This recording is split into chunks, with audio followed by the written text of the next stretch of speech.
Good afternoon. आप सबको good afternoon. మీరు మంచి భోజనం చేశారనుకుంటాను. आप सबने अच्छा भोजन किया है करके मैं समझता हूँ. ఈ మధ్యాహ్నం సెషన్ చాలా కష్టతరమైంది. ये दोपहर का जो सेशन है ये बहुत ही मुश्किल है. ఎందుకంటే తిన్న తర్వాత వినడం కష్టం, खाने के बाद सुनना मुश्किल है, తిన్న తర్వాత బోధించడం కష్టం. खाने के बाद प्रचार करना भी मुश्किल है. మనము దేవుడి సన్నిధిలో ఉన్నాం. ఇది శ్రేష్టమైనటువంటి సమయం. हम प्रभु के सम्मुख है, ये बहुत ही श्रेष्ठ समय है. రేపు మనకుందో లేదో మనకి తెలియదు. कल का दिन है या नहीं हमें नहीं पता. కనుక మనకి దేవుడిచ్చినటువంటి గొప్ప ఆధిక్యత ధన్యత మనము వాడుకుందాం. तो प्रभु ने जो अच्छा समय धन्य समय दिया है इसको हम इस्तेमाल करें. నాకైతే పాస్టర్ గారు ఫుల్ టైం ఇచ్చారు. मुझे तो पास्टर जी ने फुल समय दिया है. సో మీరు నాకు ఎంత టైం ఇస్తారు? तो आप लोग मुझे कितना समय देंगे? Full time.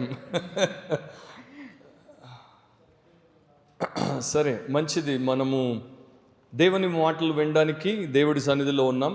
तो हम प्रभु का बात सुनने के लिए प्रभु के सम्मुख में हैं.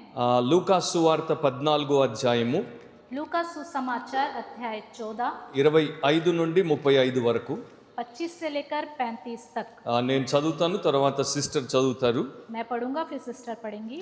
బహుజన సమూహములు ఆయనతో కూడా వెళ్ళుచున్నప్పుడు ఆయన వారి తట్టు తిరిగి, ఎవడైనను నా యొద్దకు వచ్చి తన తండ్రిని తల్లిని భార్యను పిల్లలను అన్నదమ్ములను అక్క చెల్లెండ్రును తన ప్రాణమును సహా ద్వేషింపకుంటే వాడు నా శిష్యుడు కానేరడు.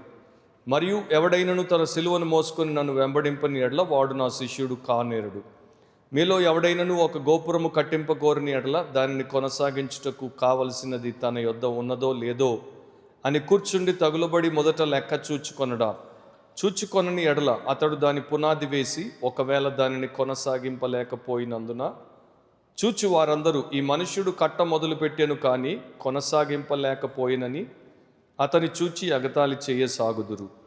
మరియు ఏ రాజైనను మరి ఒక రాజుతో యుద్ధము చేయబోనప్పుడు తన మీదికి 20,000 మందితో వచ్చు వానిని 10,000 మందితో ఎదిరింప శక్తి తనకు కలదో లేదో అని కూర్చుండి మొదట ఆలోచింపడా. శక్తి లేని ఎడల అతడింకను దూరముగా ఉన్నప్పుడే రాయబారము పంపి సమాధానము చేసుకొన చూచును గదా. ఆ ప్రకారమే మీలో తనకు కలిగినదంతయు విడిచిపెట్టని వాడు నా శిష్యుడు కానేరడు. ఉప్పు మంచిదే గాని ఉప్పు నిస్సారమైతే దేని వలన దానికి సారము కలుగును? అది భూమికైనను ఎరువుకైనను పనికిరాదు కనుక దానిని బయట పారవేయుదురు. వినుటకు చెవులు గనవాడు వినుగాక అని వారితో చెప్పెను. जब बड़ी भीड़ उसके साथ जा रही थी तो उसने पीछे मुड़कर उनसे कहा, यदि कोई मेरे पास आए और अपने पिता और माता और पत्नी और बच्चों और भाइयों और बहनों वरन अपने प्राण को भी अप्रिय ना जाने तो वह मेरा चेला नहीं हो सकता. और जो कोई अपना क्रूस ना उठाए और मेरे पीछे ना आए वह भी मेरा चेला नहीं हो सकता. तुम में से कौन है जो गढ़ बनाना चाहता हो और पहले बैठकर खर्च ना जोड़े कि पूरा करने की सामर्थ्य मेरे पास है कि नहीं? कहीं ऐसा ना हो कि जब वह नींव डाल ले पर तैयार ना कर सके तो सब देखने वाले यह कहकर उसे थट्टों में उड़ाने लगे, यह मनुष्य बनाने तो लगा पर तैयार ना कर सका. या कौन ऐसा राजा है जो दूसरे राजा से युद्ध करने जाता हो और पहले बैठकर विचार न कर ले कि जो 20,000 लेकर मुझ पर चढ़ा आता है क्या मैं 10,000 लेकर उसका सामना कर सकता हूँ या नहीं? नहीं तो उसके दूर रहते ही वह दूतों को भेजकर मिलाप करना चाहेगा. इसी रीति से तुम में से जो कोई अपना सब कुछ त्याग न दे वह मेरा चेला नहीं हो सकता. नमक तो अच्छा है, परंतु यदि नमक का स्वाद बिगड़ जाए तो वह किस वस्तु से नमकीन किया जाएगा? वह ना तो भूमि के और ना खाद के लिए काम में आता है. उसे तो लोग बाहर फेंक देते हैं. जिसके सुनने के कान हो वह सुन ले. ప్రార్థన చేద్దాం. आइए प्रार्थना करेंगे. ప్రేమ స్వరూపుడు అయిన మా ప్రభువా, ఈ సమయంలో प्रेम स्वरूपी प्रभु इस समय में మమ్మల్ని అందరినీ మీ హస్తములకు అప్పగిస్తున్నాం. हम सबको आपके हाथों में सौंपते మీ हैं. పరిశుద్ధాత్మ ద్వారా మీ వాక్యమును మాకు బోధించండి. अपने पवित्र आत्मा के द्वारा अपने वचन को आप हम तक पहुंचाइए. మాలో ప్రతి ఒక్కరికి అర్థమవులాగున దీవెనకరముగా చేయమని हम सबको आपके वचन समझ में आने के लिए आशीष का कारण बनाइए. యేసు ప్రభు నామమున ప్రార్థిస్తున్నాం తండ్రి. यीशु मसीह के नाम से प्रार्थना करते हैं पिता. ఆమేన్. आमीन. సో మనము పెద్ద భాగమును చదివాం. अभी हमने बहुत बड़े भाग को पढ़ा है. అండ్ ఈ భాగమును స్వయముగా యేసుక్రీస్తు ప్రభువారే బోధించారు. और इस बात को खुद यीशु मसीह ने ही बताया है। నౌ ఈ రోజుల్లో మనం ఎట్లాంటి దినాల్లో ఉన్నామంటే యేసు ప్రభు ఏమి బోధిస్తాడు, యేసు ప్రభు పేరట వచ్చినటువంటి ప్రసంగికులు ఏం బోధిస్తారు. हम आजकल किस तरह के दिनों में हैं कि यीशु मसीह क्या प्रचार करता है और यीशु मसीह के बारे में बताने वाले बोधक लोग क्या प्रचार करते हैं। యేసు ప్రభు దీన్ని బోధించాడు, కానీ ఈ రోజున చాలా మంది యేసు ప్రభు పేరు మీద వచ్చేవారు దీన్ని బోధించుట ఇష్టపడట్లేదు. यीशु मसीह ने ये प्रचार किया है, लेकिन यीशु मसीह के नाम से जो प्रचार करते हैं वो इस बात को बताना नहीं चाहते। ఈ రోజుల్లో చాలా మంది ఏం బోధిస్తారంటే దేవుడు మీకు ఏమి ఇస్తాడు అన్న దాని గురించి బోధిస్తారు. आजकल बहुत से लोग किस तरह का प्रचार करते हैं कि प्रभु आपको क्या देगा, చాలా మంది వచ్చేస్తారు వారి దగ్గరికి. और बहुत से लोग उनके पास आते भी हैं వారి చర్చెస్ మెగా చర్చెస్ అయిపోతాయి, और उनका चर्च मेगा चर्च बन जाता है, వారి మీటింగ్స్ మెగా మీటింగ్స్ और అయిపోతాయి, उनके मीटिंग्स भी मेगा मीटिंग्स हो जाते हैं, వాళ్ళు మెగా ప్రీచర్స్ మెగా పాస్టర్లు అయిపోతారు. और वो मेगा प्रीचर्स और पास्टर्स बन जाते हैं। కానీ ఇది చెప్పట్లేదు గనక చివరికి వాళ్ళందరూ దగా అయిపోతారు. ये बातें वो बताते नहीं हैं, इसलिए सब वो लोग धोखा देने वाले हैं।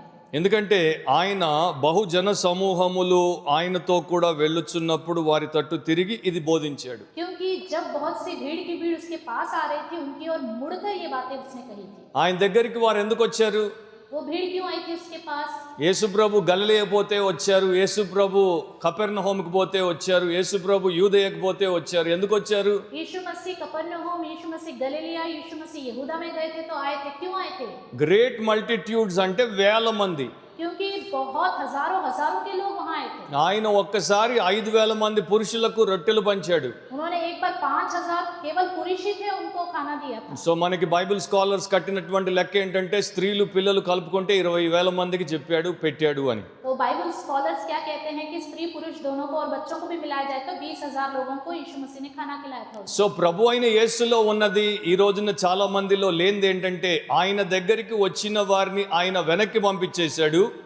यीशु मसीह में और आजकल के लोगों पास्टर में क्या नहीं है कि यीशु मसीह के पास जितने लोग आए थे उनमें से यीशु मसीह ने उन लोगों को पीछे भेज दिया। వీరు మాత్రము ఏదో రకంగా అందరినీ తమ దగ్గరికి రప్పించుకునే ప్రయత్నం చేస్తారు. लेकिन ये पास्टर लोग जो हैं आजकल हर लोगों को मेरे पास आओ करके किसी ना किसी तरह बुलाते हैं। నా ఇప్పుడు అపార్థం చేసుకోవద్దు, పాస్టర్ లోగ్ అంటే సబ్ పాస్టర్ లోగ్ नहीं, इसलिए मैं भी एक पास्टर हूँ, आप लोग गलत मत समझिएगा। पास्टर मतलब सब पास्टर नहीं, मैं भी एक पास्टर हूँ। बट मेजॉरिटी क्योंकि ज्यादा से ज्यादातर మెజారిటీ సెలబ్రిటీ. क्योंकि वो मेजॉरिटी सेलिब्रिटी। సో ఇక్కడ యేసుప్రభు ఏం చెప్తున్నాడు? यहाँ पे यीशु मसीह क्या कहता है? ఆయనకి వారు ఏమి చెయ్యాలి, వారు ఏమి ఇవ్వాలి అన్న దాని గురించి చెప్తున్నాడు. यीशु मसीह बताता है कि उसके लिए लोगों को क्या करना चाहिए, क्या देना चाहिए। ఆయన ప్రభు, వారు ఆయన శిష్యులు గనుక ప్రభు మాట శిష్యులు వినాలి. वो प्रभु है, वो लोग उसके चेले हैं, तो चेलों को प्रभु की बातें सुननी चाहिए। ప్రభువు శిష్యుల మీద డిమాండ్ కమాండ్ చేస్తాడు, प्रभु चेलों के ऊपर डिमांड और कमांड करता है। కానీ శిష్యులు ప్రభు దగ్గర డిమాండ్ కమాండ్ చేయలేరు. लेकिन जो चेले लोग हैं वो प्रभु के पास कोई डिमांड भी नहीं कर सकते, कमांड भी नहीं कर सकते। నేను 1990 ఏప్రిల్ 13 గుడ్ ఫ్రైడే రోజున రక్షించబడ్డాను. मैं 1990 अप्रैल 13 गुड फ्राइडे वाले दिन मैंने उद्धार पाया। అది కూడా నా స్నేహితుడు ఒక క్రిస్టియన్, మేమిద్దరం క్రికెట్ ఆడే వాళ్ళం. బలవంతంగా నన్ను ఒక సర్వీస్కి తీసుకెళ్తే పోయాను. तो मेरा दोस्त और मैं जो क्रिश्चियन था वो हम दोनों क्रिकेट खेलते थे, एक दिन जबरदस्ती मुझे चर्च ले गया। సో ఆ రోజు నేను రక్షించబడ్డాను. तो उस दिन मैंने उद्धार पाया। రక్షించబడిన తర్వాత కొన్ని నెలలకి నేను ఒక ఫెలోషిప్కి వెళ్ళాను, ఒక హోమ్ సెల్, तो గృహ కూడిక. उद्धार पाने के बाद मैं एक फेलोशिप में गया जो घर में चलता था। అదొక పెంటికోస్టల్ మీటింగ్ అన్నమాట. वो एक पेंटिकॉस्टल मीटिंग था। సో ఆ మీటింగ్ లో ఒక ఆంటీ ఇట్లా ప్రార్థన చేస్తోంది, तो उस मीटिंग में एक आंटी इस तरह प्रार्थना कर रही थी, హోలీ స్పిరిట్, पवित्र आत्मा, ఐ కమాండ్ యూ मैं आपको आज्ञा देती हूँ టు బ్లెస్ దిస్ మీటింగ్. इस मीटिंग को आशीष दो। నేను అప్పుడు బైబిల్ ఎక్కువ చదవలేదు, తెలియదు కనుక मैंने तब बाइबल ज्यादा पढ़ा नहीं था, मुझे कुछ ఎంత पता మంచి नहीं ఎంత మంచి ప్రార్థన అనుకున్నాను. था। तो मैंने सोचा कितनी अच्छी प्रार्थना है। కానీ తర్వాత తెలిసింది nobody can command the holy spirit. तो बाद में पता चला कि कोई भी पवित्र आत्मा को आज्ञा नहीं दे सकता। సో అప్పుడు అర్థమైంది ఇట్లాంటి వాళ్ళు చాలా మంది ఉన్నారని. तो मुझे तब पता चला इस तरह के बहुत से लोग हैं। సో యేసు ప్రభు దగ్గరికి చాలా మంది ఎందుకు వచ్చారు? यीशु मसीह के पास बहुत से लोग क्यों आए? రకరకాల ఉద్దేశాలతో వచ్చారు. तरह तरह के उद्देश्य लेकर आए। కొంతమంది ఏమో రొట్టెలు పంచుతున్నాడని వచ్చారు, कुछ लोग तो वो रोटी बांट रहा है इसलिए आए, కొంతమంది ఏమో రోగులను బాగు చేస్తున్నాడని వచ్చారు, कुछ लोग तो वो बीमारियों को चंगा कर रहा है इसलिए आए। కొంతమంది అయితే ఈయనను రాజుగా చేసుకుంటే రోమన్ల పీడ పోతుందని వచ్చారు. और कुछ लोग तो राजा बना देंगे तो हमारी पीड़ा खत्म हो जाएगी करके आए। కానీ ఆయన ఎందుకు వచ్చాడు? लेकिन वो क्यों आया था? రొట్టెలు పంచడానికా? क्या रोटी बांटने? రోగులను బాగు చేయడానికా? क्या बीमारियों को चंगा करने? రాజుగా మారడానికా? क्या राजा बनने? లేకపోతే పాపులను రక్షించడానికా? क्या पापियों को बचाने? ఆయన పేరు యేసు అని పెట్టదు, ఎందుకంటే తన ప్రజలను ఆయనే వారి పాపముల నుండి రక్షించును. उसका नाम यीशु रखा जाएगा क्योंकि वह अपने लोगों को उनके पापों से उद्धार दिलाएगा। దావీదు పురమునందు నేడు మనకు రొట్టెలు పంచువాడు పుట్టెను. दाऊद के नगर में हमारे लिए आज रोटी देने वाला पैदा हुआ है। రోగులను బాగు చేయవాడు పుట్టెను. बीमारियों को चंगा करने वाला पैदा हुआ है। రాజుగా పుట్టెను. राजा के रूप में पैदा हुआ है। రాజుగా అంటే భూ సంబంధమైనటువంటి రాజుగా రాలేదు, కానీ రాజుగా ఆయన వచ్చాడు, అది సెకండరీ, తర్వాత సెకండ్ కమింగ్ లో చేస్తాడు. राजा मतलब इस संसार में जिस तरह के राजा हैं उस तरह के राजा के रूप में तो नहीं आया, लेकिन वो राजाओं के राजा के रूप में तो आया है। ఆయన రక్షకుడుగా జన్మించాడు. वो एक उद्धारकर्ता के रूप में जन्म लिया है। సో ప్రజలను వారి పాపముల నుండి రక్షించిన తర్వాత వారిని అట్లా విడిచిపెట్టాడు, వారిని తన పోలికలోనికి రూపాంతరపరుస్తాడు. अपने लोगों को पापों से बचाने के बाद ऐसे ही नहीं छोड़ेगा, उन्हें अपने रूप में बनाएगा। సో ఒక నాణ్యానికి రెండు వైపులు ఉన్నట్టు యేసులో కూడా ఆయన చేసే పరిచర్యలో ఒక వైపు సాల్వేషన్, ఇంకొక వైపు ట్రాన్స్ఫర్మేషన్. तो जिस तरह एक सिक्के में दोनों तरफ होता है, इसी तरह यीशु में भी एक तरफ तो उद्धार और दूसरी तरफ रूपांतर होता है। సో అందుకనే ఆయన వచ్చాడు. इसलिए वो आया है। అది మనము గ్రహించినప్పుడు जब इस बात को हम समझ सकेंगे మనము సరైన దారిలోనికి వచ్చేసాం. तो इसका मतलब है हम सही रास्ते में आ गए हैं। ప్రభు పట్ల సరైనటువంటి అవగాహనను కలిగి ఉన్నాం. प्रभु के प्रति सही सोच हमारे अंदर आ गई है। ఇప్పుడు మనము ఆయన యొక్క చిత్తములో ఎదుగుతాము, దీవించబడతాం. तो अब हम उसकी इच्छा में बढ़ेंगे और आशीष भी पाएंगे। సో ఇది ఈ యొక్క 25 నుండి 35 వరకు చాలా శ్రేష్టమైనటువంటి విషయాలు ఉన్నాయి. तो इसमें 25 से लेकर 35 तक बहुत ही श्रेष्ठ बातें लिखी हुई हैं। డిసైపుల్షిప్ గురించి మాట్లాడాడు. यहाँ पे चेले बनने के विषय में बताया गया है। శిష్యరికం అంటారు దాన్ని. चेला बनना। సో యేసు ప్రభు వచ్చింది కాన్వర్ట్లను తయారు చేయడానికి కాదు. यीशु मसीह कॉन्वर्ट बनाने के लिए नहीं आया। యేసు ప్రభు వచ్చింది డిసైపుల్స్ ని చేయడానికి. यीशु मसीह आया डिसाइपल्स, चेले बनाने के लिए। ఆయన మనకిచ్చినటువంటి గ్రేట్ కమిషన్, గొప్ప ఆదేశంలో కూడా ఆయన చెప్పాడు సమస్త జనులను శిష్యులుగా చేయండి. उन्होंने जो एक महान आदेश हमें दिया कि सारे लोगों को जाकर मेरे चेले बनाओ। నాకు ఒకసారి ఒక ఆవిడ ఫోన్ చేసింది. मुझे एक स्त्री ने फोन किया। ఆ మంది మేము కన్వర్ట్లం బ్రదర్, तो उन्होंने कहा ब्रदर मैं कन्वर्ट हुई हूँ, మా పాపకి పెళ్లి చేయాలి, मेरी बेटी की शादी करानी है। మీ చర్చిలో కానీ మీకు తెలిసినటువంటి వారిలో కానీ ఇదే కులానికి సంబంధించిన కన్వర్ట్ ఎవరన్నా ఉంటే చెప్తారా? आपके चर्च में या कहीं और जिन्हें आप जानते हैं मेरी ही जाति का होना चाहिए और कन्वर्ट होना चाहिए, ऐसा कोई मिलेगा लड़का? నాకు క్రిస్టియన్ అవ్వక మునుపు మొహమాటం ఉండేది.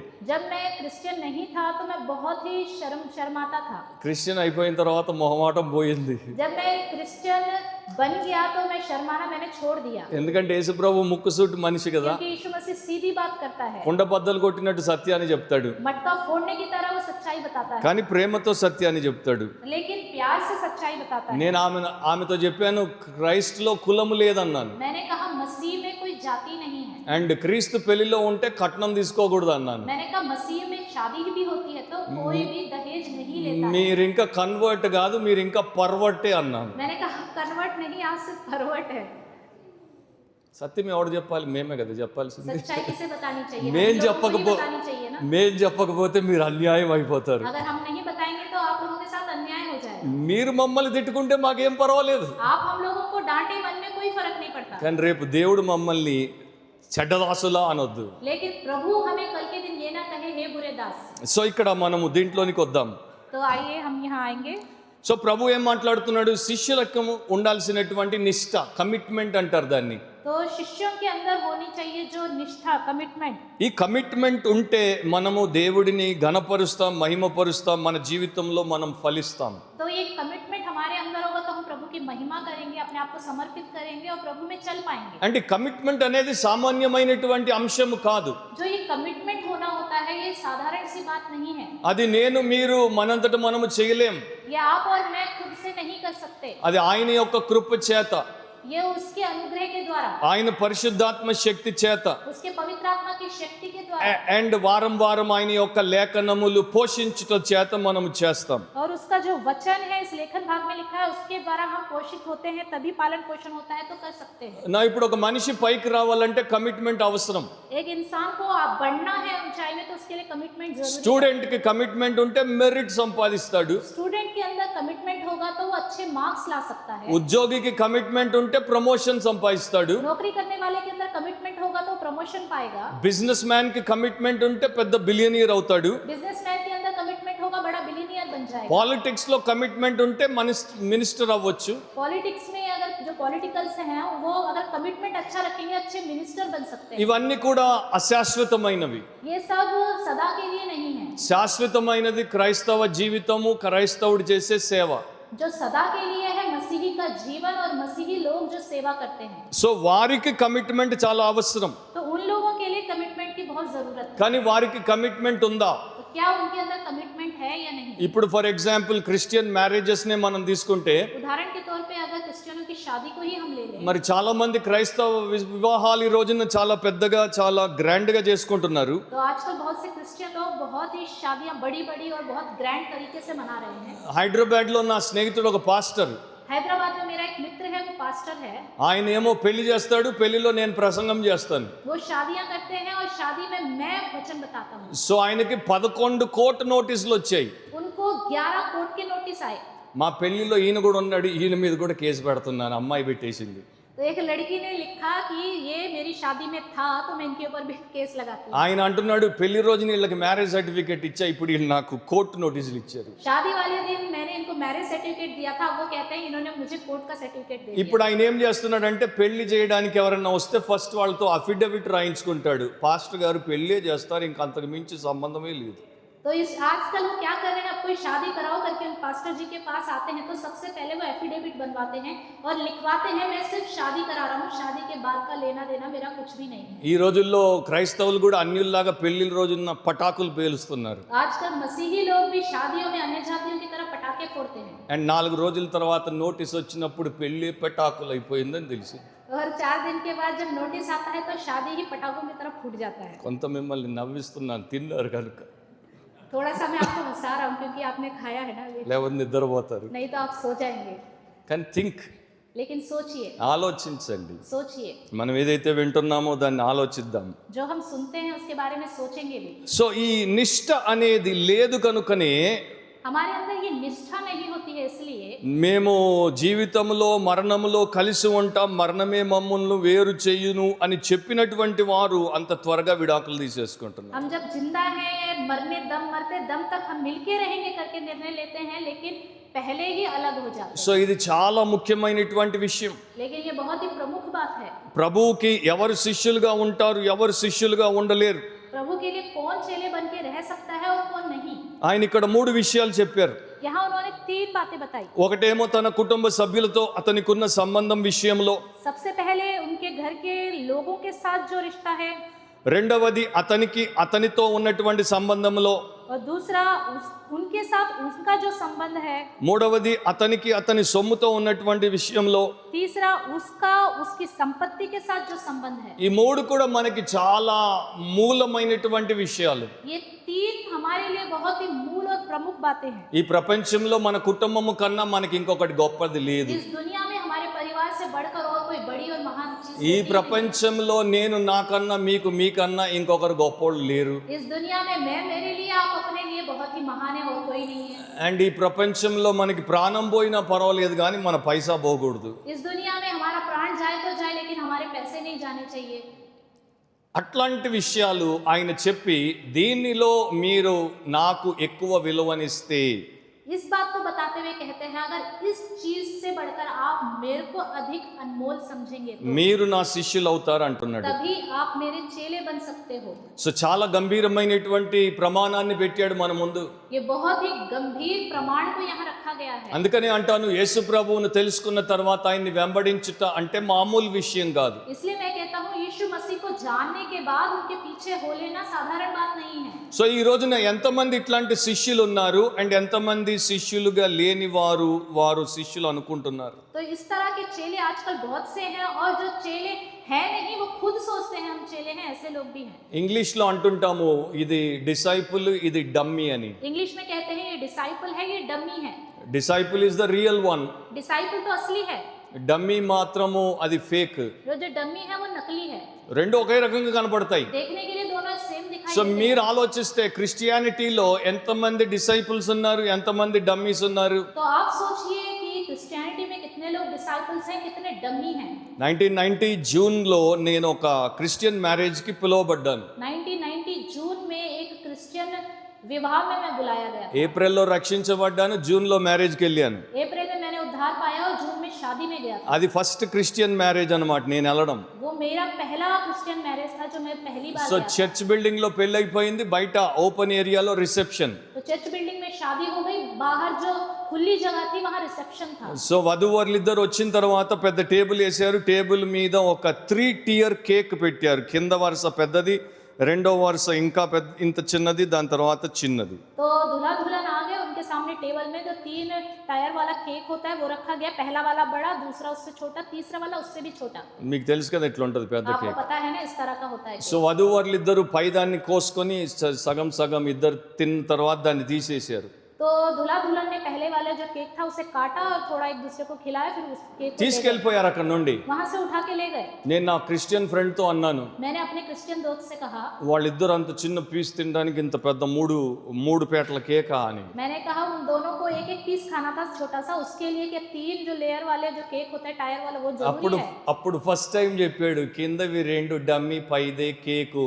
तो उन्होंने फर्स्ट टाइम बताया जो नीचे के दो हैं वो डम्मी नकली है, ऊपर वाला ही केक है। అప్పుడు నాకు అర్థమైంది, ఇదేంటి బాబోయ్ వీళ్ళు పెళ్లిలోనే కింద షోకు పైన కేకు పెట్టారు, ఇక్కడ तो मुझे समझ में आया इन्होंने शादी में ही नीचे शो के लिए शो रखा और ऊपर केक असली वाला रखा। సో మెజారిటీ షోకు కొంతే కేకు. तो मेजॉरिटी के लिए शो जो डम्मी वाला ऊपर थोड़ा सा ही केक। సో మనం కూడా ఆలోచిస్తే మెజారిటీ డమ్మీలు, కొంతమందే तो డిసైపుల్స్. हम भी सोचे तो मेजॉरिटी में नकली हैं और कुछ लोग ही प्रभु के चेले हैं। కానీ ఇక్కడ మనం ఏమేమి చేసేసినా ఆయన ముందు నిలబడినప్పుడు ఇవేవి సాగవు. हम यहाँ कुछ भी करें लेकिन जब एक दिन यीशु मसीह के सामने खड़े होंगे ये सब नहीं चलेगा, ఎందుకంటే ఆయన దేవాది దేవుడు అయి ఉన్నాడు. क्योंकि वो प्रभुओं का प्रभु है। సో మనకి దేవుడు అవకాశం ఇచ్చి మనల్ని దర్శించినప్పుడే మారిపోతే మనకు మేలు దీవెన. हमारे लिए भला यही होगा और आशीष का कारण यही होगा जब वो हमसे दर्शन में देकर हमसे बात करें और हम बदल जाएं। సో నేను మీతో ఇక్కడ ఉన్నటువంటి భాగం నుండి కొన్ని సత్యాలు పంచుకుంటాను కమిట్మెంట్కి సంబంధించి. तो मैं यहाँ इस वचन में कमिटमेंट के विषय में जो सच्चाई लिखी गई है वो मैं आपके साथ बांटना चाहता సో ప్రభు మనకిచ్చినటువంటి నడిపింపుని బట్టి నేను చెప్తాను. हूँ। प्रभु जो मुझे जिस तरह चलाएगा उस तरह मैं आपको वचन बताऊंगा। సో దాని గురించి మీరేమి చింతించకుండా వినండి. तो आप इसके विषय में चिंता ना करते हुए सुनिए। సో మొదటిది, కమిట్మెంట్లో ఉన్నటువంటి మొదటి లక్షణం ఏంటంటే ఇట్ ఈస్ కన్సిస్టెంట్. कमिटमेंट के अंदर का लक्षण पहला क्या है? ये कंसिस्टेंट है। యేసు నా వెంబడి రండి అని వారిని పిలిచాడు. यीशु ने कहा मेरे पीछे आ जाओ। సో ఈ నలుగురు శిష్యులు మొదట పిలువబడినప్పుడు నలుగురు అన్ని విడిచి ఆయన వెంటబోయారు. जो पहले के 4 चेले बुलाए गए थे उन सब लोगों ने अपना सब कुछ छोड़ दिया था और वो यीशु मसीह के पीछे चल दिए। నౌ ఈ రోజున మనకు యేసుతో నడిచే అనుభవంలో ఆ రోజున మొదటి శిష్యులు యేసుతో నడిచిన అనుభవంలో పెద్ద తేడా ఉంది. आजकल यीशु मसीह में अनुभव जो है चलने का और जो उस समय पहले चेले बुलाए गए थे उनका चलने का अनुभव अलग अलग है। ఈ రోజు మనము ఒక రోజు ఉదయం ప్రార్థన చేస్తే కొంతసేపు, దాని తర్వాత మళ్ళీ మన పనిలో పడిపోతాం. కొంతమందికి రోజు చేసే అలవాటు ఉండదు, 2-3 రోజులకు ఒకసారి. తర్వాత ఒక మిడ్ వీక్ మీటింగ్కి వస్తారు, ఒక సండే సర్వీస్కి వస్తారు. అంత ఆ టైమ్స్లోనే యేసుతో నడుస్తారు. तो आजकल यीशु मसीह के साथ चलने वाले सुबह उठ के प्रेयर करेंगे, कुछ लोगों के पास समय नहीं होता, 3 दिन में एक बार और हफ्ते में बीच में कभी प्रेयर होगा, नहीं तो संडे को प्रेयर में जाएंगे। कुछ समय तक ही प्रभु के साथ चलते रहते हैं। సో వారు ఆ throughout the week Christ కాన్షియస్గా ఉండరు. वो पूरे हफ्ते में मसीह में नहीं रहते और होश में भी नहीं रहते। వారు లోక సంబంధమైనటువంటి విషయాల్లో లీనమైపోతారు, ప్రీ ఆక్యుపై అయిపోతారు. और ये संसारिक विषयों में पूरी तरह लीन हो जाते हैं और अच्छे से घुल मिल जाते हैं। కానీ శిష్యులు అట్లా కాదు. శిష్యులు ప్రతిరోజు యేసుతోనే ఉన్నారు, యేసు వెంటే ఉన్నారు, యేసుతోనే నడుస్తున్నారు. लेकिन चेले ऐसे नहीं थे। चेले हमेशा यीशु मसीह के साथ रहते थे, यीशु मसीह के साथ चलते थे, यीशु मसीह जैसा करता था वैसा करते थे। అండ్ సువార్తల్లో మనం యాక్చువల్గా ఏం చదువుతామంటే శిష్యులను వదిలేసి యేసు ఏకాంతంగా వెళ్ళిపోయేవాడు. लेकिन हम सुसमाचारों में देखते हैं यीशु मसीह चेलों को छोड़कर एकांत में चला जाता था, ఇప్పుడేమో యేసుని మనం వదిలేసి అందరం వెళ్ళిపోతున్నాం. लेकिन आजकल हम यीशु मसीह को छोड़कर सब चले जाते हैं। సో వారికి కన్సిస్టెన్సీ ఉండేది. उनके अंदर कंसिस्टेंसी रहता था। మనము ఆ కన్సిస్టెన్సీలో ఉన్నామా అనేది చూసుకోవాలి. तो क्या हम इस तरह की कंसिस्टेंसी में हैं या नहीं, हमें खुद अपने आप को परखना है। సో క్రైస్తవ జీవితము ఒక రోలర్ కోస్టర్ కాదు. मसीही का जीवन एक रोलर कोस्टर नहीं है। ఒక రోజు పైన ఉంటాము, ఒక రోజు కింద ఉంటాము. एक दिन ऊपर रहेंगे, एक दिन नीचे रहेंगे, ఒక రోజున పరిశుద్ధ పరిశుద్ధ అంటాము, एक दिन पवित्र पवित्र बोलेंगे, ఒక రోజున పాపినో పాపినో అంటాము. और एक दिन मैं पापी हूँ बोलूंगा। అట్లా ఉండం మనం. हम ऐसे नहीं रहेंगे। ఎందుకంటే మన యొక్క నిష్ట అనేది మన మూడ్ మీద ఆధారపడి ఉండదు. हमारी जो निष्ठा होती है वो हमारे मूड पे डिपेंड नहीं होता है, మన కోరిక మీద ఆధారపడి ఉండదు. हमारी आशाओं पे निर्भर नहीं होता है, మన అనుభూతుల మీద ఆధారపడి ఉండదు. हमारे अनुभव में निर्भर नहीं होता है, మన పరిస్థితుల మీద ఆధారపడి ఉండదు. हमारी स्थितियों में निर्भर नहीं होता है। కానీ విశ్వాసమునకు కర్త కొనసాగించువాడైన యేసు మీద ఆధారపడి ఉంటుంది. लेकिन विश्वासियों का कर्ता जो हमें चलाता है उस पर ये सब निर्भर है। ఆయన మార్పు లేని వాడు గనుక మనం కూడా అట్లాగే ఉంటాం. वो नहीं बदलता, इसलिए हमें भी ऐसे ही रहना है। అట్లాగని మనం తప్పులు చేయమని కాదు, इसका मतलब ये नहीं कि हम गलतियां नहीं करते, అట్లాగని మనము ఒడిదొడుకులకు గురి కాము అని కాదు. ऐसा भी नहीं हम कि लड़खड़ाते भी नहीं है, కానీ మన ఎదుట ఉంచబడిన పందెములో ఓపికతో పరిగెడుతుంటాం. लेकिन हमारे सामने जो युद्ध है, लड़ाई है, उसमें हम आराम से हिम्मत रख के भागते रहते हैं। కానీ ఎవరైతే రెండు మనస్సులు కలిగి ఉంటారో, लेकिन जो दो मन रख के चलते हैं, రెండు మనసులు కలిగినటువంటి వారికి కమిట్మెంట్ లేదు. दो मन रखकर चलने वालों के अंदर कमिटमेंट नहीं होता, వారు ఇటు అటు కాకుండా ఉంటారు. वो ना इधर के ना उधर के होते हैं। అండ్ ఆ విషయం కూడా యేసుప్రభు సహోదరుడైనటువంటి యాకోబు 1వ అధ్యాయం 7వ వచనంలో రాశాడు. और याकूब की पुस्तक 1 अध्याय 7वें वचन में उस याकूब ने लिखा है जो यीशु मसीह का भाई था। ద్విమనస్కుడు తన సమస్త మార్గముల్లో అస్థిరుడు అని రాశాడు. तो दुचिता है वो हर एक विषय में अस्थिर रहने वाला है। సో మనకి ఈ యొక్క క్రమబద్ధత, కన్సిస్టెన్సీ అనేది ఉండాలి. तो हमारे अंदर एक क्रमानुसार चलने वाला ये कंसिस्टेंसी होना चाहिए। లోకంలో దేవుడు దాన్ని ఒక ప్రిన్సిపల్ గా పెట్టేశాడు. इस संसार में प्रभु ने एक प्रिंसिपल के रूप में इसे रखा है। మనకి సోమవారము, మంగళవారం, బుధవారం, గురువారం, శుక్రవారం, శనివారం, ఆదివారం ప్రతి వారం వస్తూనే ఉంటాయి. हमारे लिए सोमवार, मंगलवार, बुधवार, गुरुवार, शुक्रवार, शनिवार, रविवार हर हफ्ते आता ही रहता है। మనకి కాలములు ప్రతి సంవత్సరం వస్తూనే ఉంటాయి. ये काल हर साल आते रहते हैं। అవి రాకపోతే మనము ఇన్కన్సిస్టెంట్ గా అయిపోతాం. अगर ये नहीं आएंगे तो हम इनकंसिस्टेंट बन जाएंगे, వెంటనే డిజార్డర్ అనేది వచ్చేస్తుంది. हमारे अंदर जो है डिसऑर्डर आ जाएंगे। మన యొక్క బ్రెయిన్ కన్సిస్టెంట్ గా పని చేయకపోతే మనకి పెరాలసిస్ వస్తుంది. हमारा दिमाग, हमारा ब्रेन ढंग से काम नहीं करेगा क्रमानुसार तो हमारे अंदर पैरालिसिस आ जाएगा। కిడ్నీస్ కన్సిస్టెంట్ గా పని చేయకపోతే డయాలసిస్ చేయాల్సి వస్తుంది. अगर किडनी क्रमानुसार काम नहीं करेगा तो उसको डायलिसिस करना पड़ेगा। స్టూడెంట్ కన్సిస్టెంట్ గా కాలేజ్ కు పోకపోతే ఫెయిల్ అయిపోతాడు. तो स्टूडेंट्स लगातार क्रमानुसार कॉलेज नहीं जाएगा तो फेल हो जाएगा। ఉద్యోగి కన్సిస్టెంట్ గా ఆఫీస్ కి వెళ్ళకపోతే మెమో ఇస్తారు. अगर नौकरी करने वाला लगातार क्रमानुसार ऑफिस नहीं जाएगा तो उसको इस्तीफा देना पड़ेगा, उसको लेटर दिया जाएगा। దుకాణదారుడు క్రమంగా దుకాణం తీయకపోతే దివాలా తీస్తాడు. अगर दुकानदार क्रमानुसार अपने दुकान को सही से नहीं चलाएगा तो उसका दिवाला निकल जाएगा। సో ఒక వ్యక్తి యాంథనీ రాబిన్స్ ఇట్లా అన్నాడు, एक व्यक्ति एंथोनी रॉबिन्स ने इस तरह कहा, మన జీవితమును మనం రూపుదిద్దుతున్నాము, हम अपने जीवन का रूप बनाते हैं। మనము అదే పనిని పదే పదే చేసినప్పుడు అది రూపము పోసుకుంటుంది. यही काम हम लगातार करते रहेंगे तो एक दिन उसका रूप आ जाएगा। మనము అప్పుడప్పుడు చేసేటువంటి పనులు మన జీవితాన్ని రూపుదిద్దవు. हम कभी कभी जो काम करते हैं उस काम से हमारा जीवन का रूप नहीं बनता है। సో మీరు కన్సిస్టెంట్ గా ప్రార్థన చేసే వాళ్ళైతే ప్రార్థనా పరులు, अगर आप लगातार क्रमानुसार प्रार्थना करने वाले हैं तो आप प्रार्थना के योद्धा हैं। మీరు రెగ్యులర్ గా బైబిల్ ని స్టడీ చేసేవారైతే బైబిల్ విద్యార్థులు, अगर आप रेगुलरली लगातार बाइबल पढ़ने वाले हैं तो बाइबल के विद्यार्थी हैं। మీరు ప్రతి వారం ప్రభువును ఆరాధించడానికి పోతే మీరు భక్తులు. अगर आप हर रविवार को प्रभु की आराधना करने जाते हैं तो आप भक्त हैं। సో నేను ఒక బిలీవర్ గా, ఒక క్రిస్టియన్ గా, ఒక స్పిరిచువల్ బీయింగ్ గా చూసుకోవాలి స్పిరిచువాలిటీలో కన్సిస్టెన్సీ, క్రమబద్ధత ఉందా. मैं एक बिलीवर के रूप में, क्रिश्चियन के रूप में मुझे सोचना है क्या मेरे ये मसीह के जीवन में क्रमानुसार चलने वाला जीवन है या नहीं। సో ఇది లేకపోతే మీరు వేల సర్వీసులకు వెళ్ళొచ్చు, వేల పాటలు పాడొచ్చు, వేల ప్రార్థనలు వినొచ్చు, వేల ప్రసంగాలు వినొచ్చు, కానీ మీ లైఫ్ మాత్రం దేవుడు కోరినట్లు తయారవ్వదు. अगर ऐसा नहीं है तो आप 1000 मीटिंग्स में जाओ, 1000 गीत गाओ या 1000 वचन सुनो या 1000 कहीं पे भी आप अटेंड करो मीटिंग्स, लेकिन आप प्रभु के लिए योद्धा नहीं बन सकते। హాంకాంగ్ లో పనిచేస్తున్నప్పుడు ఒక మ్యాగజైన్ వచ్చింది. 1997 में जब मैं हांगकांग में काम कर रहा था तो एक मैगजीन आया। సో ఆ మ్యాగజైన్ లో ఒక అమెరికన్ గురించి ఇట్లా రాశారు. उस मैगजीन में एक अमेरिकन के बारे में ये लिखा हुआ था। ఆయన పేరు క్రెయిగ్ డేవిసన్. उसका नाम क्रेग डेविसन था। 1978 నుండి 1997 వరకు 19 ఇయర్స్ ఒక్క రోజు మానకుండా ప్రతిరోజు జాగింగ్ చేశాడు. 1978 से 1999 तक लगातार कभी भी ना रुकते हुए जॉगिंग करता रहा। 19 ఇయర్స్ 19 साल ప్రతిరోజు ఉరికాడు. हर दिन वो जॉगिंग करता था। మంచు పడినప్పుడు పరిగెత్తాడు, जब ओस पड़ती थी दौड़ता था, బాగా వర్షం పడుతున్నప్పుడు పరిగెత్తాడు, खूब बारिश होती थी दौड़ता था, హరికేన్లు వచ్చినప్పుడు పరిగెత్తాడు, हरिकेन जब आते थे तब भी वो दौड़ता था, జ్వరం ఉన్నప్పుడు పరిగెత్తాడు, जब बुखार होता था तो भी दौड़ता था, ప్రతిరోజు పరిగెత్తాడు. हर दिन दौड़ लगाता था। అండ్ పరిగెడుతున్నప్పుడు నేల మీద చూసి పరిగెత్తేవాడు. दौड़ते समय वो जमीन को देखते हुए दौड़ता సో था। 19 ఇయర్స్ లో $5,170 దొరికాయి. $5,170 उसको 19 साल में मिले। డివిడెండ్, అది డివిడెండ్ అన్నమాట అది. वो उसके लिए डिविडेंड था। సో చాలా మందికి 5,000 కాకపోతే కనీసం 1,000 అయినా దొరికితే మై ఖుషి హో జాऊंगा అనుకుంటారు, కానీ 19 ఇయర్స్ బాగనా. अगर 5,000 छोड़ो 1,000 भी मिल जाएगा तो मैं खुश हो जाऊंगा करके सोचते हैं, लेकिन 19 साल दौड़ना मुश्किल है। సో మనదేంటంటే అంత ఈజీ బిలీవిజం.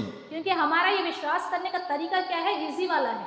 ఆయన నా పాపముల కొరకు బాధపడ్డాడు, శ్రమ అనుభవించి చనిపోయాడు. वो मेरे पापों के लिए उसने दुख उठाया, ताड़ना सही और मर गया। అండ్ ఈ లోకంలో నాకున్నటువంటి ప్రతి అవసరాన్ని తీర్చడానికి ఆయన బాధపడుతూనే ఉంటాడు. और इस संसार में हमारी हर एक जरूरतों को पूरा करने के लिए वो दुख उठाता ही रहेगा। ఆయనే నా భారం వహిస్తాడు, ఆయనే అన్ని చూసుకుంటాడు, నాకేం పని లేదు అనుకుంటాం वही మనం. मेरे बोझ को ले लेगा, वही सब काम करेगा, मुझे कुछ करने की जरूरत नहीं है करके हम सोचते हैं। అది సరైనటువంటి బిబ్లికల్ క్రిస్టియానిటీ కాదు. वो सही तरीके से बिब्लिकल क्रिश्चियनिटी नहीं है।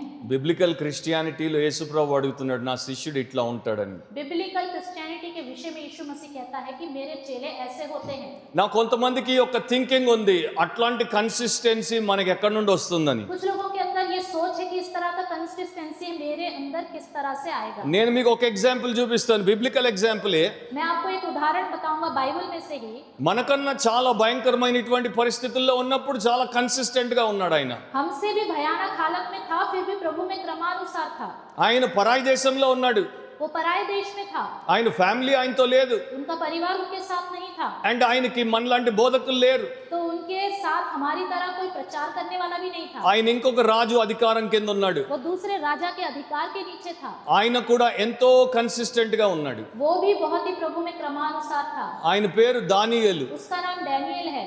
టు కట్ షార్ట్, మనకి తెలుసు దానియేలు 1వ అధ్యాయం 8వ వచనంలో రాజు భోజనము పానము తీసుకొని అపవిత్ర పడకూడదని हम నిర్ణయించుకున్నాడు. सबको पता है डैनियल 1 अध्याय 8वें वचन में राजा का भोजन मैं नहीं खाऊंगा करके उसने निर्णय किया। 6వ అధ్యాయానికి వచ్చేసరికి రాజుగారు ఒక శాసనం పెట్టారు, ఎవరైనా 30 రోజులు వేరే దేవతకు లేకపోతే వేరే దేవుడికి ప్రార్థన చేస్తే వారు చంపబడతారు. तो 6वें अध्याय में लिखा है कि 30 दिन तक कोई और दूसरे देवी देवताओं को अगर दंडवत करेगा या प्रार्थना करेगा तो उसको मार दिया जाएगा। దానియేలు ఆ టైంలో ప్రైమ్ మినిస్టర్.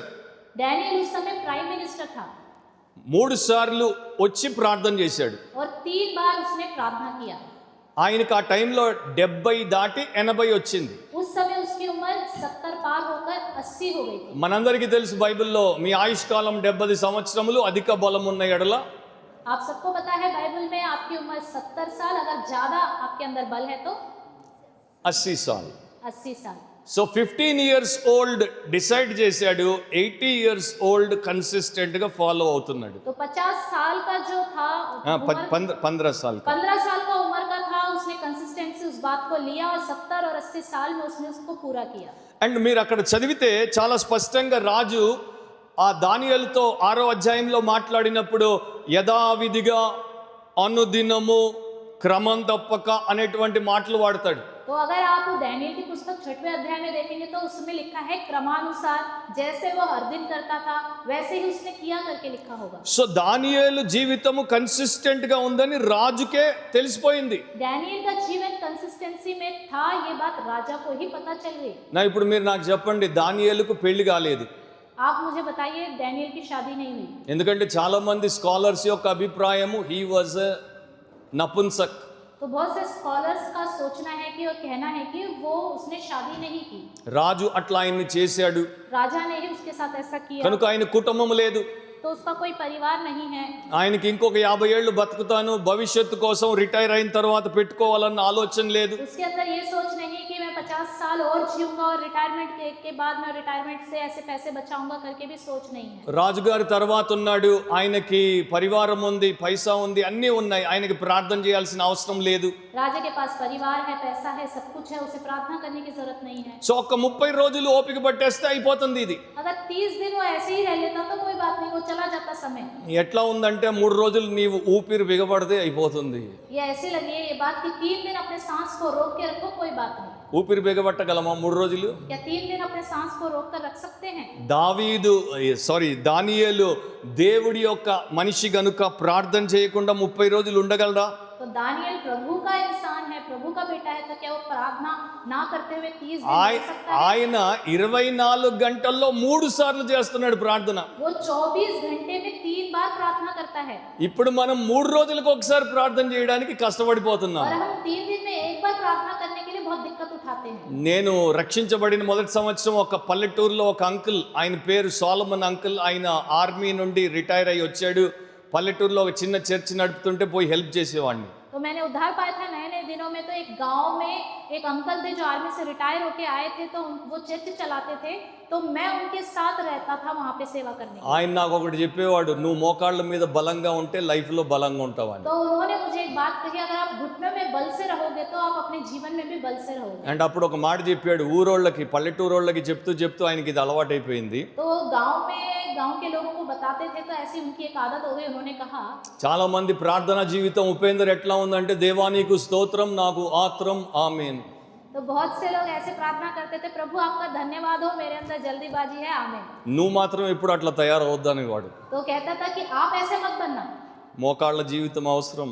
घुटने में रहने वाला जीवन बहुत जरूरी है। నువ్వు గంట సేపు నిలబడి ప్రసంగించుట కన్నా దానికన్నా ఎక్కువ మోకాళ్ళ మీద ఉంటేనే నీ ప్రసంగానికి దేవుడు ఫలం ఇస్తాడు. 1 घंटा खड़े होके वचन बताने से अच्छा है अगर आप घुटने में रह के प्रार्थना करोगे तो वो आपका 1 घंटे का प्रचार करना लोगों में फलवंत होगा। సో దానియేలు రోజుకి 3 సార్లు 80 ఏళ్ల వృద్ధుడు మోకాళ్ళ మీద ఉండి మేడ మీదకి వెళ్ళి ప్రార్థన చేస్తున్నాడు. 80 साल का डैनियल दिन में 3 बार अपने छत के कमरे में जाकर प्रार्थना करता है। నన్ను కొన్నిసార్లు అడుగుతుంటారు, ప్రార్థనలో మోకాళ్ళునే ప్రార్థన చేయాలా, కూర్చొని చేయలేమా, నిలబడి చేయలేమా, కుర్చీలో కూర్చొని చేయలేమా, పడుకొని చేయలేమా అని అడుగుతుంటారు కొంతమంది. कुछ लोग मुझसे क्वेश्चंस पूछते हैं, क्या हम प्रार्थना बैठ के चेयर में बैठ के नहीं कर सकते, लेटते हुए नहीं कर सकते, क्या घुटनों में आना जरूरी है, खड़े होके नहीं कर सकते क्या? ఎందుకంటే 30 ఏళ్ళోడికి మోకాళ్ళ నొప్పి ఇప్పుడు. क्योंकि 30 साल की उम्र वाले के ही घुटने में दर्द है।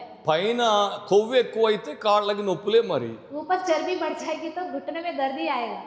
సో మనము మన లైఫ్ని దేనికోసం డెడికేట్ చేసామన్నది దీంట్లో కనబడిపోతుంది. हम अपने जीवन को किसके लिए समर्पित करते हैं यहीं पे हमें पता चल సో जाता है। దానియేలు దేవుడికి సమర్పితుడు. तो दानियेल प्रभु के सामने प्रभु के लिए समर्पित था, అందుకని ఆయన క్రమబద్ధంగా బ్రతికేశాడు. इसलिए वो क्रमानुसार जीता रहा। మనం కూడా అట్లా బ్రతుకుటకు దేవుడు మనకి ఎంతో మందిని ముందు పెట్టాడు. हमें भी इस तरह जीने के लिए प्रभु ने हमारे सामने बहुत सारे लोगों को रखा है। సో ఇది చాలా శ్రేష్టమైన జీవన విధానం.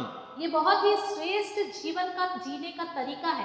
మీకు మీరు న్యాయము చేసుకోవాలంటే ఇట్లాంటి జీవన విధానంలోనికి వస్తే మీరు చాలా గొప్పగా దేవుడిని అండ్ మీకు మీ జీవితానికి మేలు చేసిన వారు అవుతారు. अगर आपका जीवन में भला होना है, अच्छा न्याय होना है, तो आप भी इस तरह करेंगे तो आपके जीवन का भला होगा। మనకి డబ్బు ముఖ్యం కాదు, हमारे लिए पैसे प्रमुख नहीं है, బిల్డింగ్ ముఖ్యం కాదు, बिल्डिंग प्रमुख नहीं है, మర్సిడీస్ బండి ముఖ్యం కాదు, मर्सिडीज गाड़ी, పెద్ద ఉద్యోగం హోదా ముఖ్యం కాదు. बड़ी नौकरी, बड़ा ओहदा, ఇవన్నీ కొన్ని సంవత్సరాల తర్వాత మట్టిలో కలిసిపోతాయి. ये सब कई सालों के बाद मिट्टी में मिल जाएगा। కానీ ఈ మట్టి మీద నువ్వు బతికినంత కాలం నీ గుణాన్ని తయారు చేస్తావు చూడు, అది ఎప్పటికీ ఉండిపోతుంది. For ever your character will remain. अगर आप इस मिट्टी में जब तक जिंदा रहते हैं उसके बाद सिर्फ आपका कैरेक्टर जो है, आपका स्वभाव ही है जो बचा रहता है। So we should build our character, तो हमें अपने कैरेक्टर को बनाना है, not our portfolio, हमारा पोर्टफोलियो नहीं, not our career, या हमारा करियर नहीं, not our charisma. ना हमारा करिश्मा, Character. सिर्फ कैरेक्टर, स्वभाव। రెండవ సత్యం, दूसरी सच्चाई, కమిట్మెంట్ ఇస్ కాస్ట్లీ. जो कमिटमेंट है बहुत ही महंगा है। ఎందుకంటే యేసుప్రభు చెప్పాడు, విడవనివాడు విడవనివాడు విడవనివాడు నా శిష్యుడు కానేరుడు. क्योंकि यीशु मसीह ने कई बार बोला, जो इसको नहीं त्यागेगा, नहीं छोड़ेगा वो मेरा चेला नहीं है। సో నా వెంట రావాలంటే నీవు ఒక ప్రైజ్, ఒక వెల చెల్లించాలి అంటున్నాడు. अगर आप मेरे पीछे आना चाहते हो तो आपको कुछ चुकाना ही होगा। కన్ఫ్యూషన్ లేకుండా ఒక క్లారిటీ ఇచ్చేస్తాను మీకు. बिना कंफ्यूजन के क्लैरिटी आपको दे देता हूँ। Salvation is free. उद्धार तो मुफ्त है, సాల్వేషన్ ఇస్ ఫ్రీ, उद्धार मुफ्त है, FREE. FREE। But sanctification has a fee. लेकिन सैंक्टिफिकेशन जो है वो फी है, sanctification has a FEE. FEE है, फी है वो। salvation he will give, salvation तो वो देगा, sanctification I have to pay. लेकिन जो सैंक्टिफिकेशन है, मुझे शुद्ध होना है, वो मुझे खुद करना है। అమ్మ జన్మనిస్తుంది. माँ जो है जन्म देती है, నవమాసాలు మోసి నొప్పులు భరించి జన్మనిస్తుంది. 9 महीने सहकर, दर्द सहकर जन्म देती है। నీకు చేత నయ్యే వరకు నిన్ను స్నానం చేపిస్తుంది. जब तक आपसे नहीं हो सकता तब तक वो आपको नहलाती है। తర్వాత రోజు స్నానం ఎవరు చేయాలి? उसके बाद रोज किसको नहाना है? సో మెయింటెనెన్స్ ఎవరిది? तो मेंटेनेंस करने का काम किसका है? 20 ఏళ్ళోడు కూడా నాకు చేపిచ్చే తినిపిచ్చే అంటే अगर 20 साल वाला बच्चा भी मेरे को नहलाओ, मेरे को खिलाओ बोलेगा तो మెంటల్ హాస్పిటల్కి తీసుకెళ్ళిపోవాల్సి उसे వస్తుంది. मेंटल हॉस्पिटल लेके जाना होगा। సో మనము రక్షించబడ్డాము, దేవుడికి స్తోత్రం. हमने उद्धार पाया, प्रभु की स्तुति हो। కానీ మనము రూపాంతరపరచబడ్డానికి, పరిశుద్ధపరచబడ్డానికి ఒక వెల చెల్లించాలి. लेकिन रूपांतर होने के लिए, पवित्र होने के लिए कुछ दाम चुकाना पड़ेगा। ఈ లోకంలో ప్రతిదానికి ఒక వెల ఉంది, మనందరికీ తెలుసు. इस संसार में किसी ना किसी का कुछ ना कुछ दाम है, हम सबको पता है। ఒకప్పుడు బైబిల్ సొసైటీ బైబిల్ ఉచితంగా ఇస్తుంటే మనుషులు పట్టించుకోవట్లేదని ₹2 అమ్మింది. एक समय बाइबल सोसाइटी जो था बाइबल मुफ्त देती थी, तो लोग उस पर ध्यान नहीं देते थे, इसलिए लोग उन्होंने ₹2 का बाइबल करा। సో వారు అనేవారు విలువ, వారి వెల పెడితే విలువ తెలుస్తుందని. तो वो कहते थे अगर दाम देंगे तो उनको उसका मूल्य पता चलेगा। అండ్ ఇంకొక సత్యం ఏంటంటే మనిషి దేన్నైతే ఇష్టపడతాడో దానికోసం ఎంతైనా ఖర్చు పెడతాడు. और एक और सच्चाई ये है, इंसान जिस चीज को पसंद करता है उसके लिए कितने भी पैसे देने के लिए तैयार हो जाता है। ఇష్టము లేనిది ఊరికే వచ్చినా కూడా వద్దంటాడు. जो उसे पसंद नहीं है, उसे मुफ्त में भी मिले तो वो मना कर देगा। సో మనకు ఉన్నటువంటి నైజాన్ని దేవుడు మనకి ఈ రకంగా ఆత్మీయంగా నేర్పిస్తాడు. तो हमारे अंदर जो ये है, उस चीज को प्रभु आत्मिक रूप से हमें सिखाना चाहता है। మనం ఆ భూమికి విత్తనం ఇస్తే అది మనకు పంటనిస్తుంది.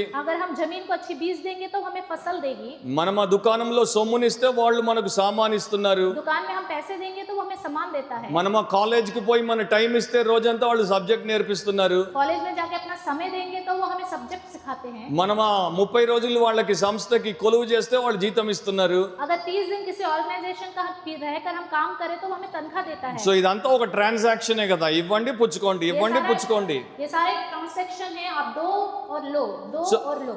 సో యేసు ప్రభు అంటాడు, మిమ్మల్ని మీరు నాకు ఇవ్వండి, నాలాగా మీరు అవ్వండి. तो यीशु मसीह कहता है आप अपने आप को मुझे दे दो, मेरी तरह आप बन जाओ। నేను ఒక విషయము విన్నాను కొన్ని ఏళ్ల క్రితం.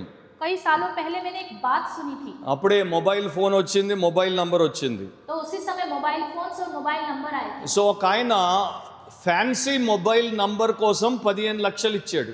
तो एक व्यक्ति ने 17 लाख दिए फैंसी मोबाइल नंबर। 15 लाख दिए fancy mobile number. Mobile phone కోసం కాదు, ఫ్యాన్సీ నంబర్ కోసం. सिर्फ नंबर के लिए ही।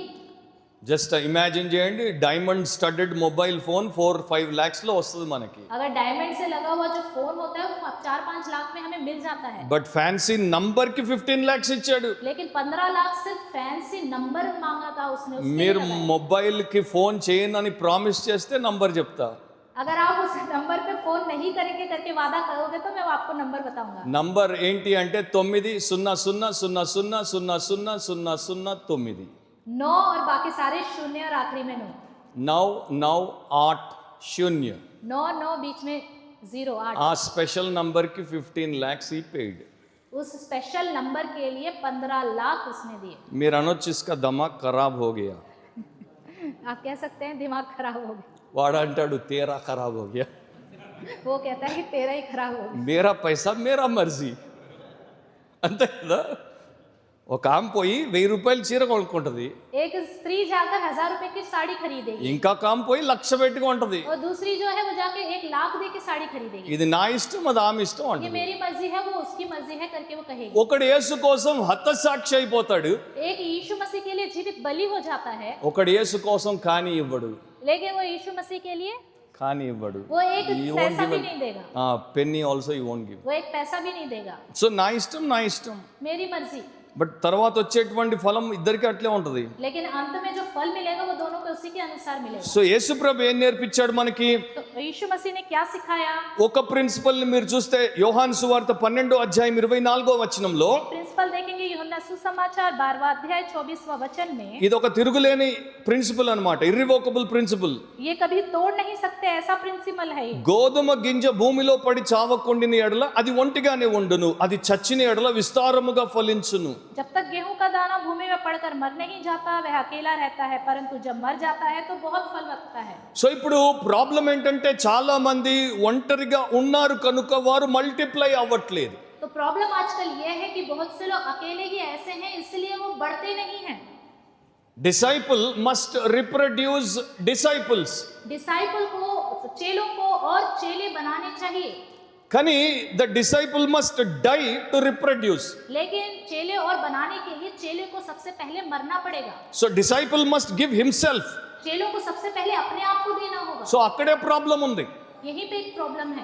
నేను శిష్యుడిని అవ్వట్లేదు కనుక ఇంకొకరిని శిష్యులుగా చేయలేకపోతున్నాను. मैं खुद सही से चेला नहीं बन पाता, इसलिए मैं दूसरों को चेला नहीं बनाता। కానీ నేను ఎప్పుడైతే చస్తానో అప్పుడు నేను అనేకులను శిష్యులుగా చేస్తాను. लेकिन जब मैं मर जाऊंगा तो मैं बहुतों को चेला बनाऊंगा। సో అది ఇప్పుడు ఉన్నటువంటి ప్రాబ్లం క్రిస్టియానిటీలో. अभी ये क्रिश्चियनिटी में ये प्रॉब्लम हो गई है। ఇప్పుడు క్రిస్టియానిటీ ఎంత పర్సంటేజ్ అనేది ముఖ్యం కాదు. अभी क्रिश्चियनिटी का परसेंटेज कितना है ये हमारे लिए मुख्य नहीं है। నేను వరల్డ్ హిస్టరీ చదివినటువంటి హిస్టరీ విద్యార్థిని. मैं वर्ल्ड हिस्ट्री पढ़ने वाला हिस्ट्री विद्यार्थी हूँ। దాంట్లో ఒక మాట చెప్తారు, you can change a civilization with just 2% of the population. हम सिविलाइजेशन को चेंज कर सकते हैं सिर्फ 2% people 2% से 2% से 2% से। So if 2% Christians are in India, अगर भारत देश में सिर्फ 2% क्रिश्चियंस होंगे, ఇండియా ఎంతో మంది డిసైపుల్స్ ని ప్రొడ్యూస్ చేసేది. इंडिया जो भारत था बहुत सारे चेलों को बनाता था, కానీ అట్లా లేరు అనేది మనకు అర్థమైపోతుంది. लेकिन ऐसा नहीं है करके हमें समझ में आ गया है। సో నాకు యేసు ప్రభు తర్వాత అపోస్తలులైనటువంటి పౌలు చాలా ఇష్టం. यीशु मसीह के बाद प्रेरित पौलुस मुझे बहुत पसंद है। ఆయన అపోస్తలుల కార్యములు 20వ అధ్యాయంలో ఈ రకంగా చెప్పాడు. प्रेरितों के काम अध्याय 20 में उसने इस तरह कहा है, అండ్ చాలా శ్రేష్టమైనటువంటి మాటలు చెప్పాడు ఆయన. ये बहुत ही श्रेष्ठ बात कही है। 23-24 23-24 అక్కడ ఏమనుందో మీ బైబిల్లో మీరు కూడా చూడండి. वहाँ क्या लिखा है अपने बाइबल में आप भी देखिए। నా బైబిల్ ఈ మధ్య ఏదో పడి అతుక్కుపోయింది. Okay, thank you. చదువుతాను నేను. బంధకములను శ్రమలను నా కొరకు కాచుకొని ఉన్నవని పరిశుద్ధాత్మ ప్రతి పట్టణంలోనూ నాకు సాక్ష్యం ఇచ్చుచున్నాడని తెలియను. అయితే దేవుని కృపా సువార్తను గూర్చి సాక్ష్యం ఇచ్చుట యందు నా పరుగును నేను ప్రభు అయిన యేసు వలన పొందిన పరిచర్యను తుదముట్టింపవలనని నా ప్రాణమును నాకెంత మాత్రము ప్రియమైనదిగా ఎంచుకొనుట లేదు. केवल यह है कि पवित्र आत्मा हर नगर में गवाही दे देकर मुझसे कहता है कि बंधन और क्लेश तेरे लिए तैयार है, परंतु मैं अपने प्राण को कुछ नहीं समझता कि उसे प्रिय जानूं, वरन यह है कि मैं अपनी दौड़ को और उस सेवा को पूरी करूं जो मैंने परमेश्वर के अनुग्रह के सुसमाचार पर गवाही देने के लिए प्रभु यीशु से पाई है। So to cut short just the main crux of the matter చెప్తాను. तो आपको शॉर्ट में मैं जो मेन बातें हैं वो बताता हूँ। సో పౌలు అనేక స్థలాలకు వెళ్ళేవాడు, క్రీస్తు నామం మెరుగనటువంటి స్థలాలకు వెళ్ళి యేసుక్రీస్తు సువార్త చెప్పేవాడు. पौलुस उन जगहों में जाता था जो यीशु मसीह के नाम को भी नहीं जानते थे, वहां जाकर सुसमाचार बताता సో था। పరిశుద్ధాత్మ పౌలుకి ఏం చెప్పాడంటే, నువ్వు వెళ్ళిన ప్రతి పట్టణంలో నీకు 2 ఎదురు చూస్తుంటాయి, ఒకటి బంధకాలు, 2 శ్రమలు. तो पवित्र आत्मा ने पौलुस से कहा 2 चीजें आपका इंतजार करती रही जहां आप जाओगे, एक तो बंधन और एक समस्याएं। అయినా కూడా పౌలు పోయాడు. फिर भी पौलुस गया, ఆయన ధైర్యపడలేదు. उसने हिम्मत नहीं छोड़ा, భయపడలేదు. डरा नहीं। నేనెందుకు ఇంత వెల చెల్లించాలనుకోలేదు. क्यों मुझे इतना दाम चुकाना पड़ेगा करके भी उसने नहीं सोचा। ఎందుకు అనుకోలేదంటే తర్వాత చెప్తాడు చూడండి, కారణం ఏంటో మోటివేషన్ ఏంటో 24లో చెప్పాడు. क्यों उसने ऐसा नहीं सोचा, उसका कारण और मोटिवेशन क्या है 24 वचन में लिखा हुआ है। దేవుని కృపా సువార్తను గురించి సాక్ష్యం ఇచ్చుటలో నా పరుగు ప్రభు అయిన యేసు వలన పొందిన పరిచర్య తుదముట్టించడానికి ప్రాణమును ఎంత మాత్రం ప్రియమైనదిగా ఎంచుకోవట్లేదు. परंतु मैं अपने प्राण को कुछ नहीं समझता कि उसे प्रिय जानूं, वरन यह है कि मैं अपनी दौड़ को और उस सेवा को पूरी करूं। సో నేను ఒక ఇవాంజలిస్ట్గా పబ్లిక్ మీటింగ్స్లో మాట్లాడేవాడిని. मैं एक इवेंजलिस्ट के रूप में पब्लिक मीटिंग्स में बातें करता था, बताता था।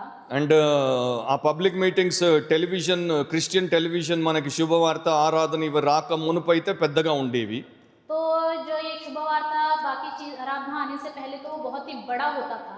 సో వేల మంది ఉండేవారు అప్పుడు. तो वहाँ पे हजार हजार लोग होते थे। టీవీ వచ్చిన తర్వాత అందరు ఇళ్లలో కూలబడిపోయారు, గ్రౌండ్కి రావట్లేదు ఇక. टीवी आने के बाद सबके सब घर में ही रहते हैं, कोई ग्राउंड में नहीं आ रहा। సో దాంట్లోనే చూడండి క్రిస్టియన్ మెంటాలిటీ, కష్టం వద్దు, గ్రౌండ్కి ఎందుకు పోవాలి, ఇంట్లోనే వస్తుంది. तो देखिए क्रिश्चियन लोगों की सोच देखिए कि कहाँ ग्राउंड में मीटिंग में जाने की जरूरत नहीं है, टीवी में आ रहा है, टीवी में घर में మా बैठ। హైదరాబాద్లో 2000 కన్నా ఎక్కువ చర్చిలు ఉన్నాయి. हमारे हैदराबाद में 2000 से भी ज्यादा चर्च हैं। కోవిడ్ టైంలో 200 మూసేశారు. कोविड के समय में 200 चर्च बंद कर दिए गए, ఎందుకంటే లైవ్ సర్వీస్లు అందరు ఇస్తున్నారు కదా. क्योंकि लाइव सर्विस बहुत से लोग दे रहे हैं। ఆ కోవిడ్ టైం అని బంద్ ఉందని లైవ్ లో చూడండి అని పెడితే తర్వాత బందులు పోయిన తర్వాత అన్ని బాగా అయిపోయిన తర్వాత కూడా లైవ్ కి అలవాటు పడిపోయి రావట్లేదు మనుషులు. कोविड के समय में कुछ बंधनें थी कि लाइव में बैठ के देखो करके रखा गया। कोविड चला गया, फिर भी बहुत से लोग इसी में ही हैं कि जाने की जरूरत नहीं है, लाइव की आदत पड़ गई। సో నేను పబ్లిక్ మీటింగ్స్ లో మాట్లాడుతున్నప్పుడు 2 చేసేవారు. మొదటి రోజున బోకే ఇచ్చేవారు, చివరి రోజున సన్మానం చేసి శాల్వా కప్పేవారు. जो पब्लिक मीटिंग में जाता था वो 2 काम करते थे। पहले दिन तो वो बुके देते थे और आखिरी दिन था शॉल डालकर मेरा सम्मान करते थे। అండ్ నేను తర్వాత అఫ్ కోర్స్ ఇప్పుడు 7 ఏళ్ళు అయిపోయింది అనుకోండి శాల్వాలు కప్పుకోవడం ఆపేసి. तो 7 साल हो गए शालवा से मैं अपने आप को सम्मानित नहीं होने देता। నేను ఆ రోజుల్లో అనుకునేవాడిని పౌలుకేమో బంధకాలు అండ్ శ్రమలు, నాకేమో శాల్వాలు బోకేలా. तो मैं सोचता था पौलुस के लिए तो बंधन और क्लेश, मेरे लिए शॉल और बुके। నేను పౌలంతే ఎదక్కపోతే ఏసంత ఎప్పుడు ఎదుగుతాను ప్రభు तो అనుకునేవాడిని. मैं सोचता था प्रभु मैं पौलुस की तरह ही नहीं बन पाया तो मैं यीशु मसीह आपकी तरह कैसे बन पाऊंगा। సో అప్పుడు సంవత్సరం అంతా మీటింగులు, సంవత్సరం అంతా శాలువాలు. तो साल भर मीटिंग था और साल भर शॉल। సో నా భార్యతో జోకేసేవాడిని. तो मैं अपनी पत्नी से जोक करता था। మనకి గాడ్ సర్వెంట్లకు రిటైర్మెంట్ ఉండదు, గవర్నమెంట్ సర్వెంట్లకు రిటైర్మెంట్ ఉంటుంది. प्रभु के जो दास है उनके लिए रिटायरमेंट नहीं होता, जो सरकारी नौकरी करते हैं उनके लिए रिटायरमेंट होता है। నేను ఎప్పుడైనా మంచాన పడి పని చేయలేక సంపాదించలేకపోతే నీకు పెన్షన్ టెన్షన్ ఎట్లాగూ లేదు, ఈ టెన్షన్ కూడా వద్దు. तो अगर मैं बेड पे पड़ गया और मैं कमा नहीं पाया तो तुम भी कमाने के विषय में चिंता मत करना, क्योंकि आपके लिए कोई टेंशन लेने की जरूरत ही नहीं है। మనం శాలువాల దుకాణం పెట్టేసుకుందాం. हम शालों की दुकान रख लेंगे। తర్వాత అన్ని ఉచితంగా ఇచ్చేసాం. फिर बाद में हमने वो मुफ्त में दे दिया। సో చూడండి బైబిల్లో ఉన్నదేంటి, మన జీవితంలో జరిగేదేంటి. देखिए फिर बाइबल में क्या लिखा है और हम अपने जीवन में क्या करते हैं। సో కమిట్మెంట్లో ఉన్నటువంటి రెండో అంశం ఏంటంటే కాస్ట్లీ అండ్ దానికోసం ఒక వెల చెల్లించాలి. तो दूसरा विषय जो है हमारे अंदर कमिटमेंट में बहुत ही महंगा और उसके लिए दाम चुकाना। సో ప్రతి thinking person should think on these lines.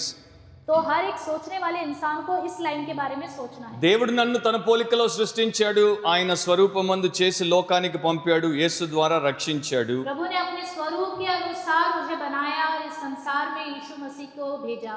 ఈ లోకంలో నేను పర్మనెంట్ రెసిడెంట్ని కాదు. ये संसार मेरे लिए हमेशा का घर नहीं है। అండ్ నేను ఎప్పుడు వరకు ఉంటాను, ఎప్పుడు వెళ్ళిపోతానో ఎవరు చెప్పలేరు. मैं कब तक रहूंगा, कब चला जाऊंगा, कोई नहीं बता सकता। వెళ్ళిపోయినప్పుడు ఆయన ముందు నిలబడతాను, जब मैं चला जाऊंगा तो मैं उसके सामने खड़ा हो అది जाऊंगा। మాత్రం ఖాయం. ये तो पक्का है। ఆయన చెప్పినట్లు చేస్తే దేవుడికి స్తోత్రం. जैसा उसने कहा है वैसा करूं तो प्रभु की स्तुति हो। ఆయన చెప్పినట్లు చేయకపోతే अगर जैसा उसने कहा है वैसा नहीं कर पाया तो అది చాలా భయంకరమైనటువంటి విషయం. वो बहुत ही भयानक बात है। ఎందుకంటే దేవుడే ఒక చోట అంటాడు, జీవము గల దేవుని చేతుల్లో పడుట భయంకరము అని. क्योंकि एक जगह बाइबल में लिखा है जीवित परमेश्वर के हाथ में पड़ना बहुत ही भयानक है। ఈ రోజుల్లో పరిస్థితి ఏంటంటే చాలా మందికి ఇట్లాంటి సందేశాలు వినడం కూడా కష్టం. तो तो आजकल की हालत ऐसी हो गई है, इस तरह का वचन सुनना भी बहुत लोगों के लिए मुश्किल हो गया है। వినడమే కష్టమైనటువంటి వారికి ఇక విధేయత చూపడం ఇంకెంత కష్టమో ఆలోచించండి. सुनना ही मुश्किल हो गया है तो प्रभु के सामने झुकना, अधीन होना तो कितना मुश्किल होगा। నేను మీకు ఒక డిఫరెన్స్ చూపిస్తాను ఇంట్రెస్ట్ కి కమిట్మెంట్ కి మధ్యలో. मैं आपको एक अंतर बताऊंगा इंटरेस्ट और कमिटमेंट के बीच में। చాలా మంది అనుకుంటారు interest commitment are both the same. No, they are not. बहुत से लोग सोचते हैं कि इंटरेस्ट और कमिटमेंट दोनों एक ही है, ऐसा नहीं है। ఆసక్తి వేరు, నిష్ట వేరు. आशा रखना अलग है, निष्ठा अलग है। ఎగ్జాంపుల్ చెప్తున్నాను, వినండి జాగ్రత్తగా. उदाहरण बताता हूँ। ఒక అబ్బాయి ఒక అమ్మాయిని ప్రేమించాడు एक लड़के ने एक लड़की से प्यार किया, అండ్ అమ్మాయికి ఉత్తరం రాశాడు. लड़की को लेटर लिखा, నేను నిన్ను నిజంగా ప్రేమిస్తున్నాను, నీవు లేకుండా ఉండలేను, मैं तुझसे सच में प्यार करता हूँ, तेरे बिना नहीं जी सकता, నీ కొరకు ఎత్తైన కొండలు ఎక్కుతాను, तेरे लिए ऊंचे ऊंचे पहाड़ चढ़ूंगा, లోతైన లోయలు దాటుతాను, गहराई की तराई को मैं पार कर जाऊंगा, సముద్రాలు దాటుతాను, समुद्र को पार कर जाऊंगा, ఎడారుల్లో వస్తాను, मैं जंगलों में चला जाऊंगा, వచ్చే బుధవారం వర్షం పడకపోతే వచ్చి నిన్ను చూస్తాను. अगर बारिश नहीं आएगी तो अगले हफ्ते में आकर तुमसे मिलूंगा। So he showing interest in that girl but is never committed to their. वो उस लड़की में इंटरेस्ट दिखा रहा है लेकिन वो निष्ठा नहीं दिखा रहा है। అట్లాగే multitudes have interest in Jesus, they are not committed to Jesus. बहुत से लोग ऐसे ही बन गए, यीशु मसीह में सिर्फ इंटरेस्ट है, निष्ठा नहीं है। సో ఇది చాలా పెద్ద సమస్య. ये बहुत ही बड़ी समस्या है। ఈ జనాలు కూడా బహుజన సమూహాలు ఇంట్రెస్ట్ తో వచ్చారు. ఆయన ఎప్పుడైతే ఛాలెంజ్ విసిరాడో అందరు వెళ్ళిపోయారు. ये भीड़ की भीड़ भी बहुत इंटरेस्ट के साथ आई, लेकिन जब यीशु मसीह ने चैलेंज किया तो पीछे चली गई। సో ఈ రోజున పెద్ద పెద్ద చర్చెస్ లో మనుషులు నిండిపోతున్నారు అని మనం మురిసిపోని అవసరం లేదు. आजकल बड़े बड़े चर्चों में लोगों के लोग भर जा रहे हैं करके देखकर खुश होने की जरूरत नहीं है। Majority are there because of interest.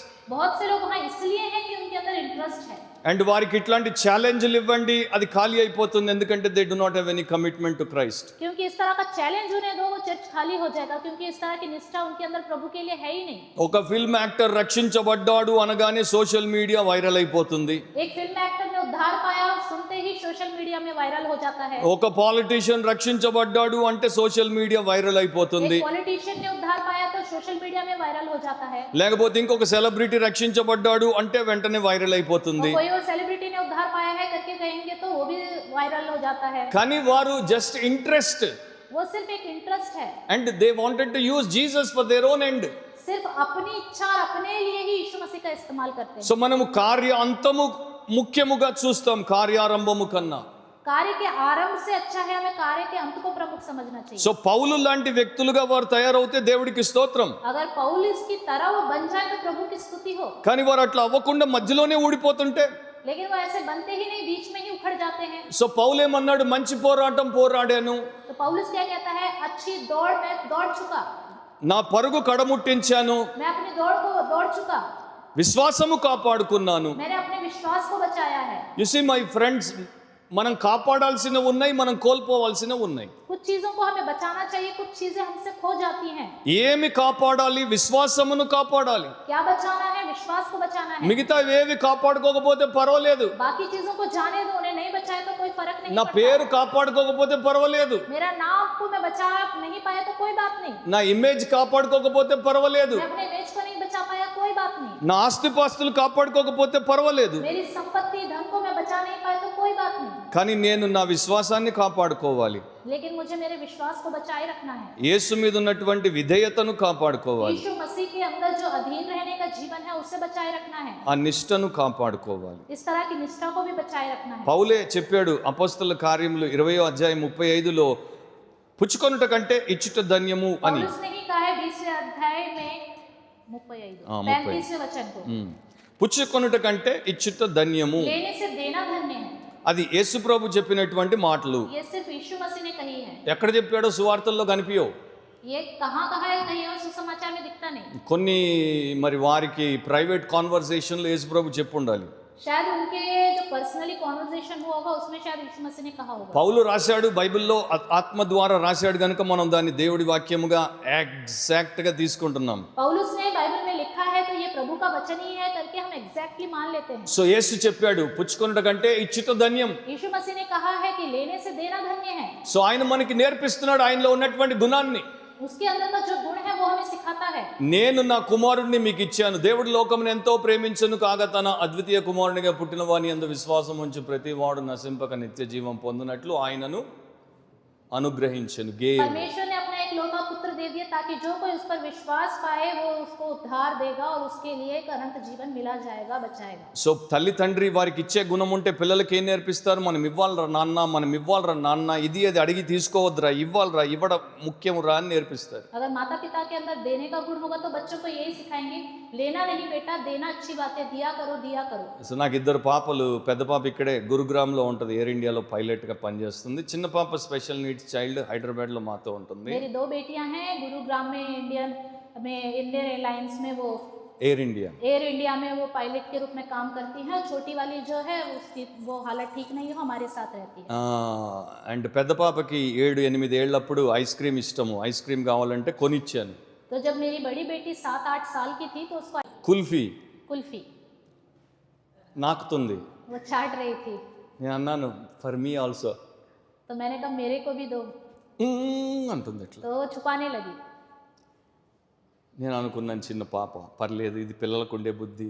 तो मैंने सोचा छोटी लड़की है, ये तो बच्चों के अंदर का लक्षण है, कोई కానీ తర్వాత ప్రార్థన చేస్తున్నప్పుడు నువ్వు కూడా అది చేస్తావు అన్నాడు దేవుడు. तो प्रार्थना करते समय प्रभु ने कहा तुम भी यही काम करते हो। నాకు కావాలని నీ దగ్గర అడిగితే నువ్వు కూడా అని ఇట్లా పెడతావు వెనక్కి. जब मैं कहता हूँ मुझे ये चाहिए तुमसे तो तुम भी ऐसे ही करते हो, नहीं दूंगा। అంతా ఎవరిచ్చారు మనకి? तो ये सब कुछ किसने दिया हमें? ఆయనే ఇచ్చాడు కదా. उसी ने दिया है। ఆయనకి ఇవ్వడానికి, तो फिर उसको देने के लिए, ఇచ్చేవాడికి ఇవ్వడానికే మనకి చేతులు రాకపోతే, जिसने दिया है उसको देने के लिए हम अपना हाथ नहीं बढ़ाते तो?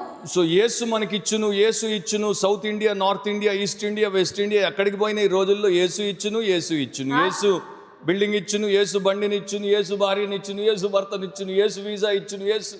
तो आजकल south India, north India, waste India कहीं पे भी जाएं सिर्फ एक ही है कि यीशु ने दिया, यीशु ने दिया, यीशु ने घर दिया, गाड़ी दिया, पत्नी दिए, बच्चे दिए, सब कुछ यीशु ने बोलते हैं। అది నాకు ఆశ్చర్యం కాదు. యేసు ఇస్తాడు, యేసే ఇచ్చాడు. మనము అడిగిన దానికన్నా, ఊహించిన దానికన్నా అత్యధికంగా ఇచ్చాడు, ఇస్తూనే ఉన్నాడు, ఉన్నంత కాలం ఇస్తూనే ఉంటాడు. దాంట్లో డౌటే లేదు. इसमें आश्चर्य की बात नहीं है क्योंकि यीशु मसीह ने ही दिया है, हमने जो मांगा है उससे बढ़कर हमें दिया है, वही है देने वाला। इसमें आश्चर्य की बात है ही नहीं।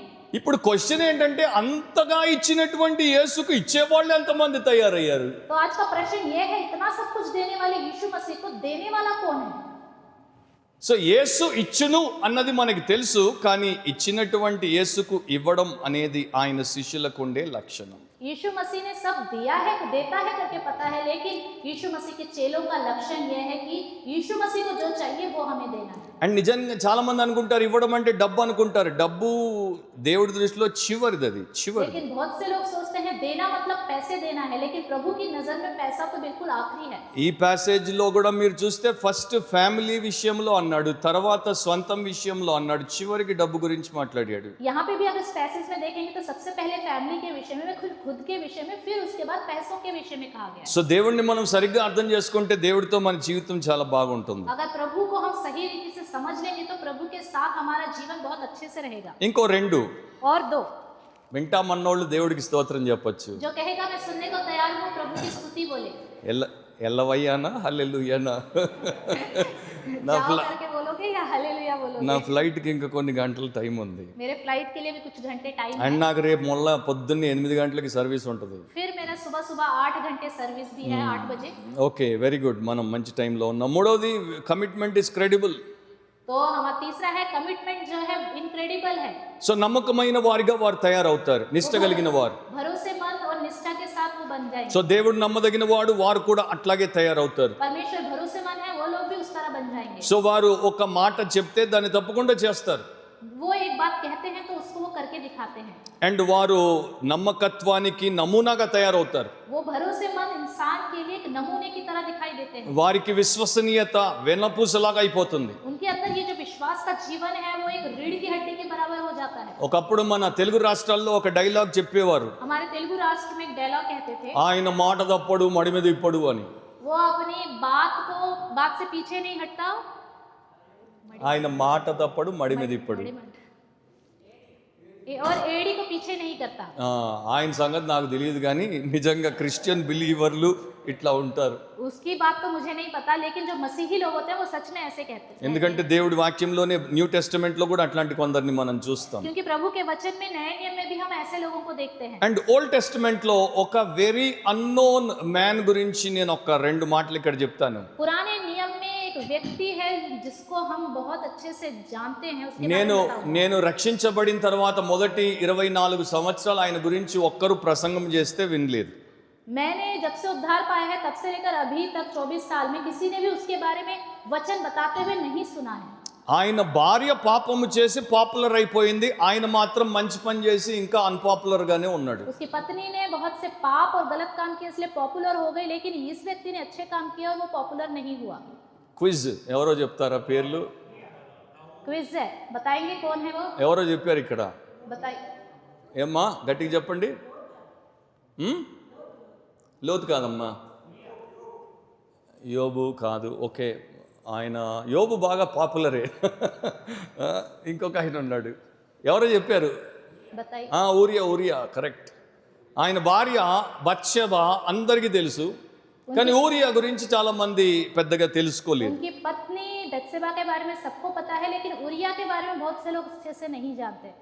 సో ఊరియా గురించి బైబిల్లో 2 సమూయేలు 11 మీరు తర్వాత చదువుకోండి. उरिया के बारे में 2 समूएल 11वां अध्याय बाद में पढ़ लीजिए। అక్కడ దేవుడు ఆయన గురించి ఎట్లా రాయించాడంటే అతడు జన్మత హిత్తీయుడు, तो बाइबल में उसके बारे में ऐसे लिखा गया है कि वो जन्म से हित्ती है, కానీ దావీదు కన్నా శ్రేష్టమైనటువంటి ఇశ్రాయేలీయుడిలాగా ప్రవర్తిస్తాడు. लेकिन दाऊद से भी श्रेष्ठ इजरायली की तरह वो बर्ताव करता है। ఊరియాలో 3 గొప్ప లక్షణాలు ఉన్నాయి. उरिया के अंदर 3 महान लक्षण हैं। ఒకటి, దేవుడు అంటే నిజమైనటువంటి భయము భక్తి. एक, परमेश्वर के विषय में सच्चा भक्ति और डर। ఆయన మరి ఎట్లా దేవుడి పట్ల భయం భక్తి చూపించాడంటే మొదట ఆయన రాజ్యము ఆయన నీతే నాకు జీవితంలో అత్యున్నత శ్రేష్టమైన విషయం అన్నాడు. तो सबसे पहले उसने कैसे भक्ति दिखाई? सबसे पहले उसका राज्य और उसका जो कार्य है धार्मिकता, उसी को ही मुझे करना है करके दिखाया। అండ్ తన తోటి సైనికులు సైన్యాధిపతి అయినటువంటి యోవాబు పట్ల గొప్ప గౌరవాన్ని చూపించాడు. तो उसके साथ जितने सिपाही थे और योआब था उसके प्रति उसने बड़ा इज्जत और सम्मान दिखाया। ఫిలిప్పీ 2:21లో పౌలు అంటాడు, అందరూ తమ సొంత కార్యములనే చూసుకొనుచున్నారు కానీ యేసుక్రీస్తు కార్యములను చూడరు అని. फिलिप्पियों 2:21 में कहा है कि सब सबके सब अपने निजी कामों को देख रहे हैं, लेकिन प्रभु के कामों को कोई नहीं देख रहा। కానీ ఊరియా అట్లా కాదు, సొంత పనులు చేసుకోవడానికి రాజుగారే పర్మిషన్ ఇచ్చి పోయి నీ ఇంట్లో నీ భార్యతో ఉండంటున్నా కూడా ఆయన ఇంటికి పోలేదు. लेकिन उरिया ऐसा नहीं है, राजा ने खुद उससे कहा कि घर जाके आराम करो, अपनी पत्नी के साथ रहो, लेकिन उसने मना कर दिया। అండ్ ఆయన తన వలే తన పొరుగు వారిని ప్రేమించాడు కనుక అంటాడు, వారందరూ యుద్ధంలో ఉన్నప్పుడు నేను ఇంటికి పోయి నా భార్యతో పరుండి ఎట్లా సుఖిస్తాను. उसने अपने पड़ोसियों को अपने समान प्रेम किया, इसलिए उसने कहा कि जब मेरे साथ रहने वाले सिपाही युद्ध में है तो मैं कैसे घर जाकर अपनी पत्नी के साथ रहूं। ఈ రోజుల్లో చాలా మంది క్రిస్టియన్స్ సిక్నెస్ లేకుండా సిక్ లీవ్ పెడతారు.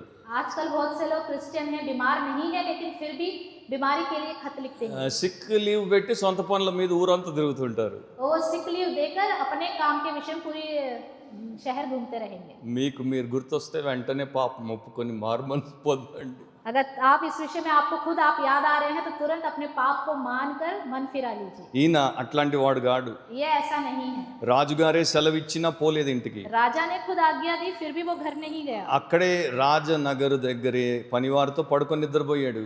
वहीं पे राजा के नगर में उस द्वार के पास ही अपने लोगों के साथ वो सोया। నా ఇప్పుడు ఒక్కసారి ఇమాజిన్ చేయండి, దావీదు దేవుని హృదయానుసారుడైనటువంటి దావీదే బత్షెబ అందము చేత ముగ్ధుడై ఆకర్షించబడి పాపంలో పడిపోయాడు. అంత అందమైన భార్యను పెట్టుకొని కొన్ని నెలలు ముఖము చూడకుండా మాట్లాడకుండా ఉన్నవాడు రాజే పర్మిషన్ ఇస్తే ఇంటికి పోయి చూడలేదంటే ఎంత salute to that man.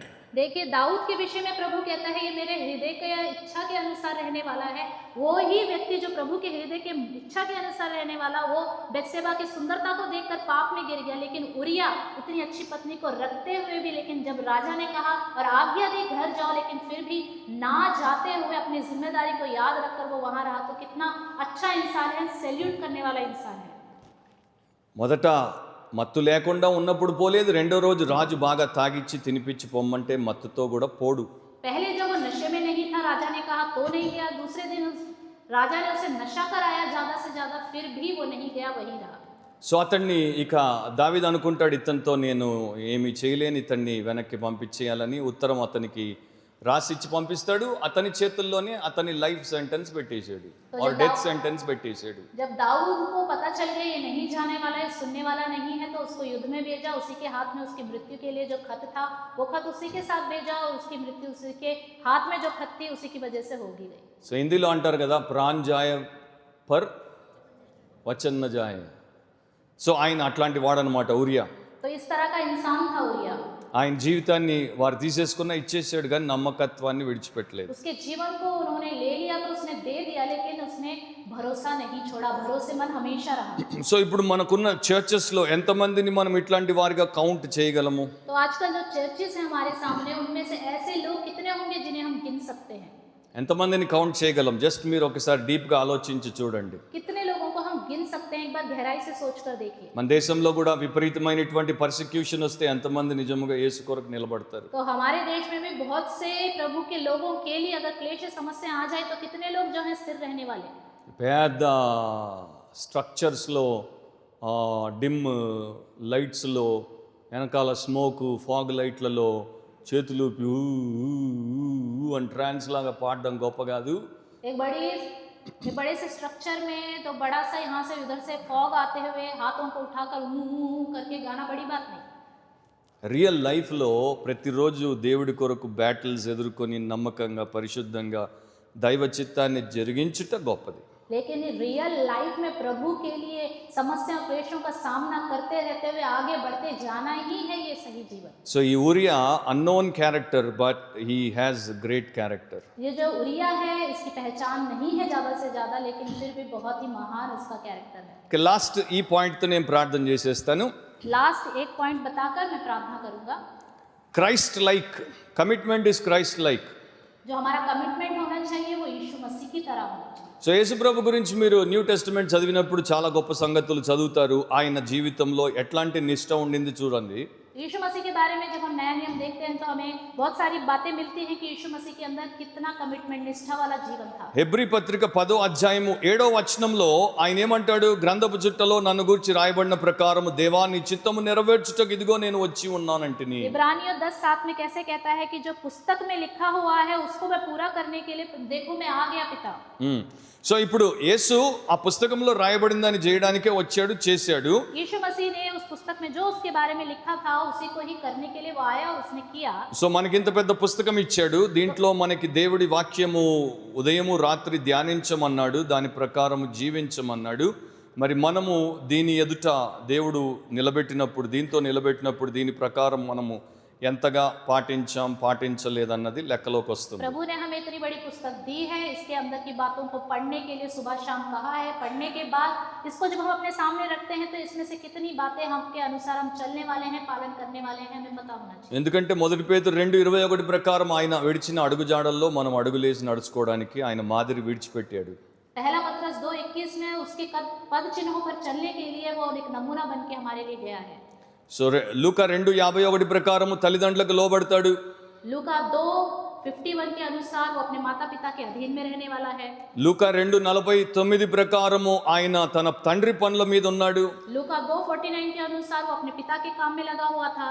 And మత్తయి 20:28 ప్రకారము ఆయన అందరి కోసము తన ప్రాణమును క్రయధనముగా ఇచ్చాడు. मत्ती 20:28 के अनुसार उसने सबके लिए अपने प्राण को दे दिया। గెత్సెమనే తోటలో 3 సార్లు ప్రార్థన చేశాడు. गत्सेमनी बाग में उसने 3 बार प्रार्थना की। నా చిత్తము కాదు నీ చిత్తమే జరగనిమ్ము. मेरी इच्छा नहीं पिता आपकी इच्छा होने दो। నీ చిత్తమైతే ఈ గిన్నెను నా యొద్ద నుండి తొలగిపోనిమ్మన్నాడు, కానీ నా చిత్తము కాదు నీ చిత్తమే आपकी జరగనిమ్మన్నాడు. इच्छा हो तो ये कटोरा मेरे सामने से हटा लो, लेकिन फिर भी मेरी इच्छा नहीं, पिता आपकी इच्छा को पूरी होने दो। దాని మీద ఎన్నో రకాలుగా మనుషులు కామెంట్ చేశారు, కామెంటరీల్లో ఉన్నాయి.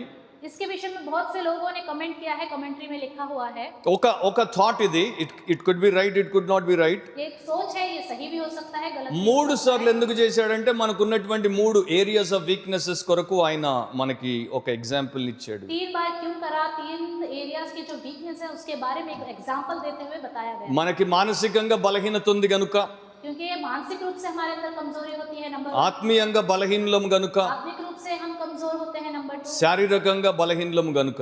तीसरा, शारीरिक रूप से हम कमजोर होते हैं। సో ఆ మూడిట్లో కూడా ఆయన బలాన్ని మనకి ఇస్తున్నాడు, మనం కూడా ఆయనలాగా అనుకరించవచ్చు. क्योंकि इन तीनों विषयों में वो हमें बल देता है तो उसके अनुसार हम भी कर सकते हैं। సో ఆయన చేసిన తర్వాత మనల్ని చేయమంటున్నాడు. वो खुद करके दिखाता है, फिर हमें करने को कहता है। పరిసయ్యులు అట్లా కాదు, వారు చెప్పుదురే గాని చెయ్యరు. फरीसी लोग ऐसे नहीं थे, वो बोलते तो हैं करते नहीं हैं। సో మనకున్నటువంటి పరమ బోధకుడు చేసి చూపించి చేయమంటున్నాడు.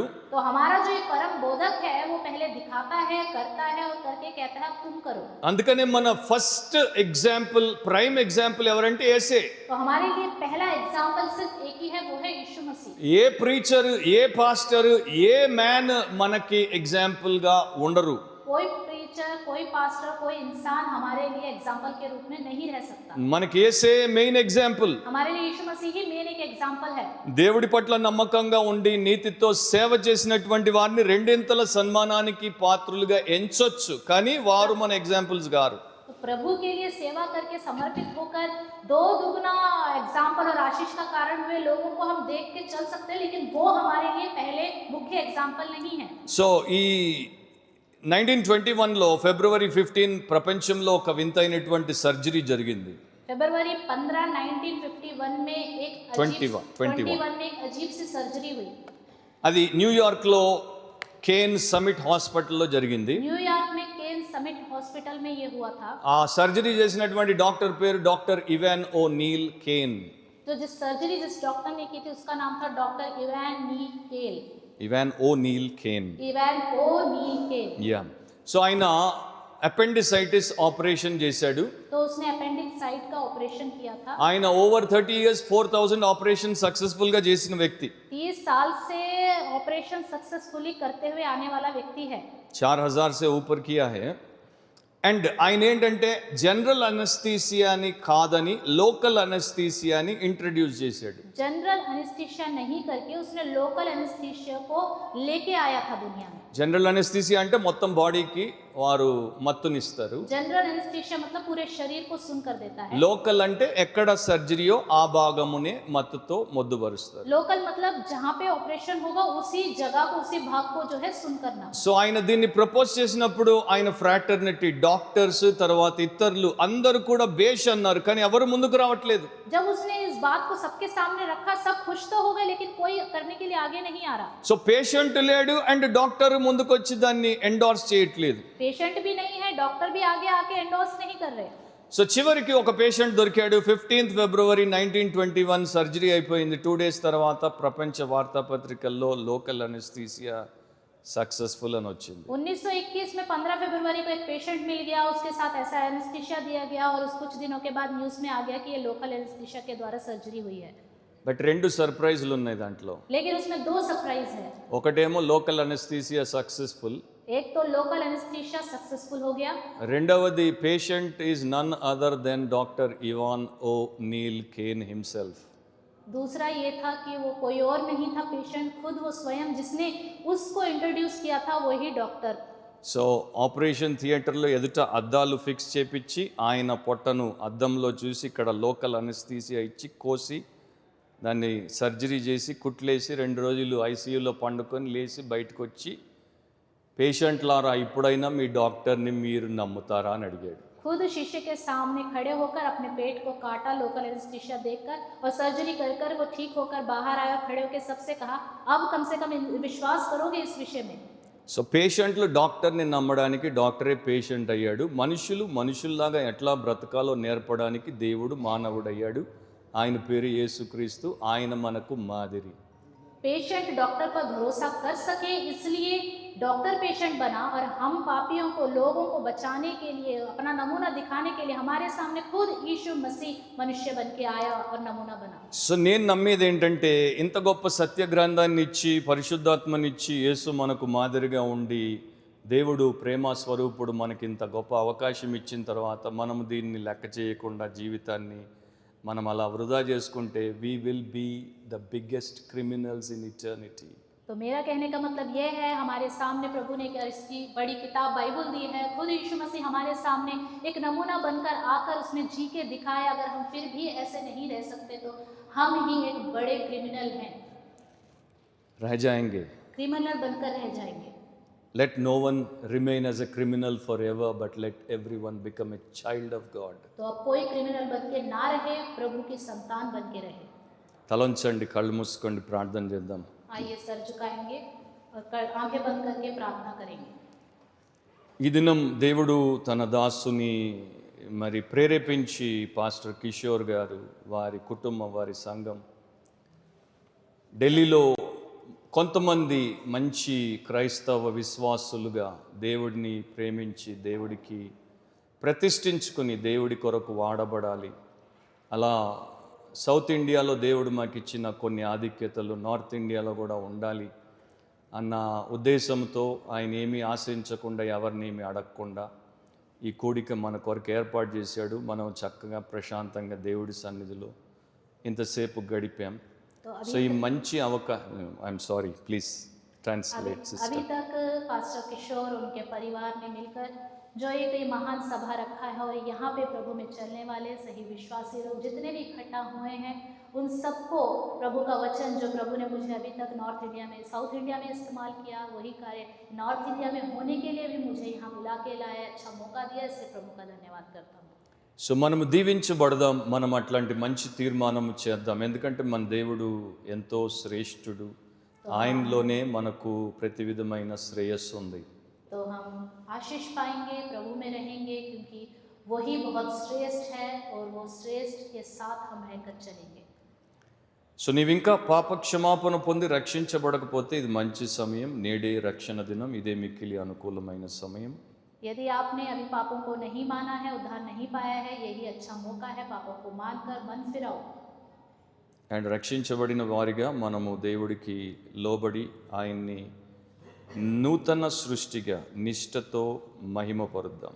तो उद्धार पाए हुए के रूप में एक नई सृष्टि बनकर प्रभु की महिमा करेंगे।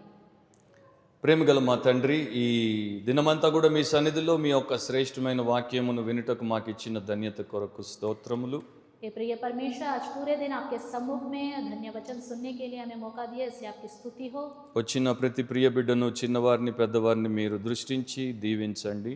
आए हुए हर एक बड़े और छोटे सब पर दृष्टि करके आप ही आशीष दीजिए। వారందరికీ మీ చిత్త ప్రకారం, వాక్యం ప్రకారం బ్రతికేటువంటి జ్ఞానము, బలము, సామర్థ్యమునివ్వండి. उन सबको आपके वचन के अनुसार, आपकी इच्छा के अनुसार चलने के लिए ज्ञान और बल दीजिए। ఇక్కడున్న ఏ ఒక్కరు నశించక అందరూ నిత్య జీవానికి వారసులవుటకు సహాయం చేయండి. कोई भी यहाँ पे जो है नाश ना हो, अनंत जीवन के वारिस होने के लिए प्रभु मदद कीजिए। అండ్ ప్రతి ఒక్కరిని యేసు ప్రభు పోలికలో మార్చండి, వారికి శాంతి సమాధానాలను దయచేయండి. हर एक को यीशु मसीह के स्वरूप में बनाइए, शांति और समाधान दीजिए। వారి కుటుంబాల్లో మీ ప్రేమ, మీ అనురాగం అండ్ మీ యొక్క దీవెన ఉంచండి. उनके परिवार में आपका प्रेम, आशीष दीजिए। వారి బిడ్డలు మంచిగా భయభక్తులు, విద్యాబద్ధులు అండ్ భవిష్యత్తుతో తల్లిదండ్రులకు సంతోషం కలిగించే వారిగా చేయండి. प्रभु उनके बच्चे अपने माता पिता का आदर करते हुए, डर से रहते हुए सम्मान करने वाले बनाइए। అండ్ ఇక్కడ ఢిల్లీలో రక్షణ లేని వారిని రక్షించండి. వచ్చే నెల జరిగే ఎన్నికల్లో మీ చిత్తమును జరిగించండి. तो दिल्ली में जिनके अंदर उद्धार नहीं है, उन्हें उद्धार दीजिए। आने वाले महीने में जो इलेक्शन होने वाला है, उसमें प्रभु सही चीज़ को आप ही మంచి పాలన దయచేయండి. अच्छा पालन दीजिए। మా ప్రియులందరూ ఇక్కడ క్షేమంగా ఉండడానికి, వారు వారి ఉద్యోగాలు, వారి వ్యాపారాలు, వారి సేవలు చక్కగా చేసుకోవడానికి దయచేయండి.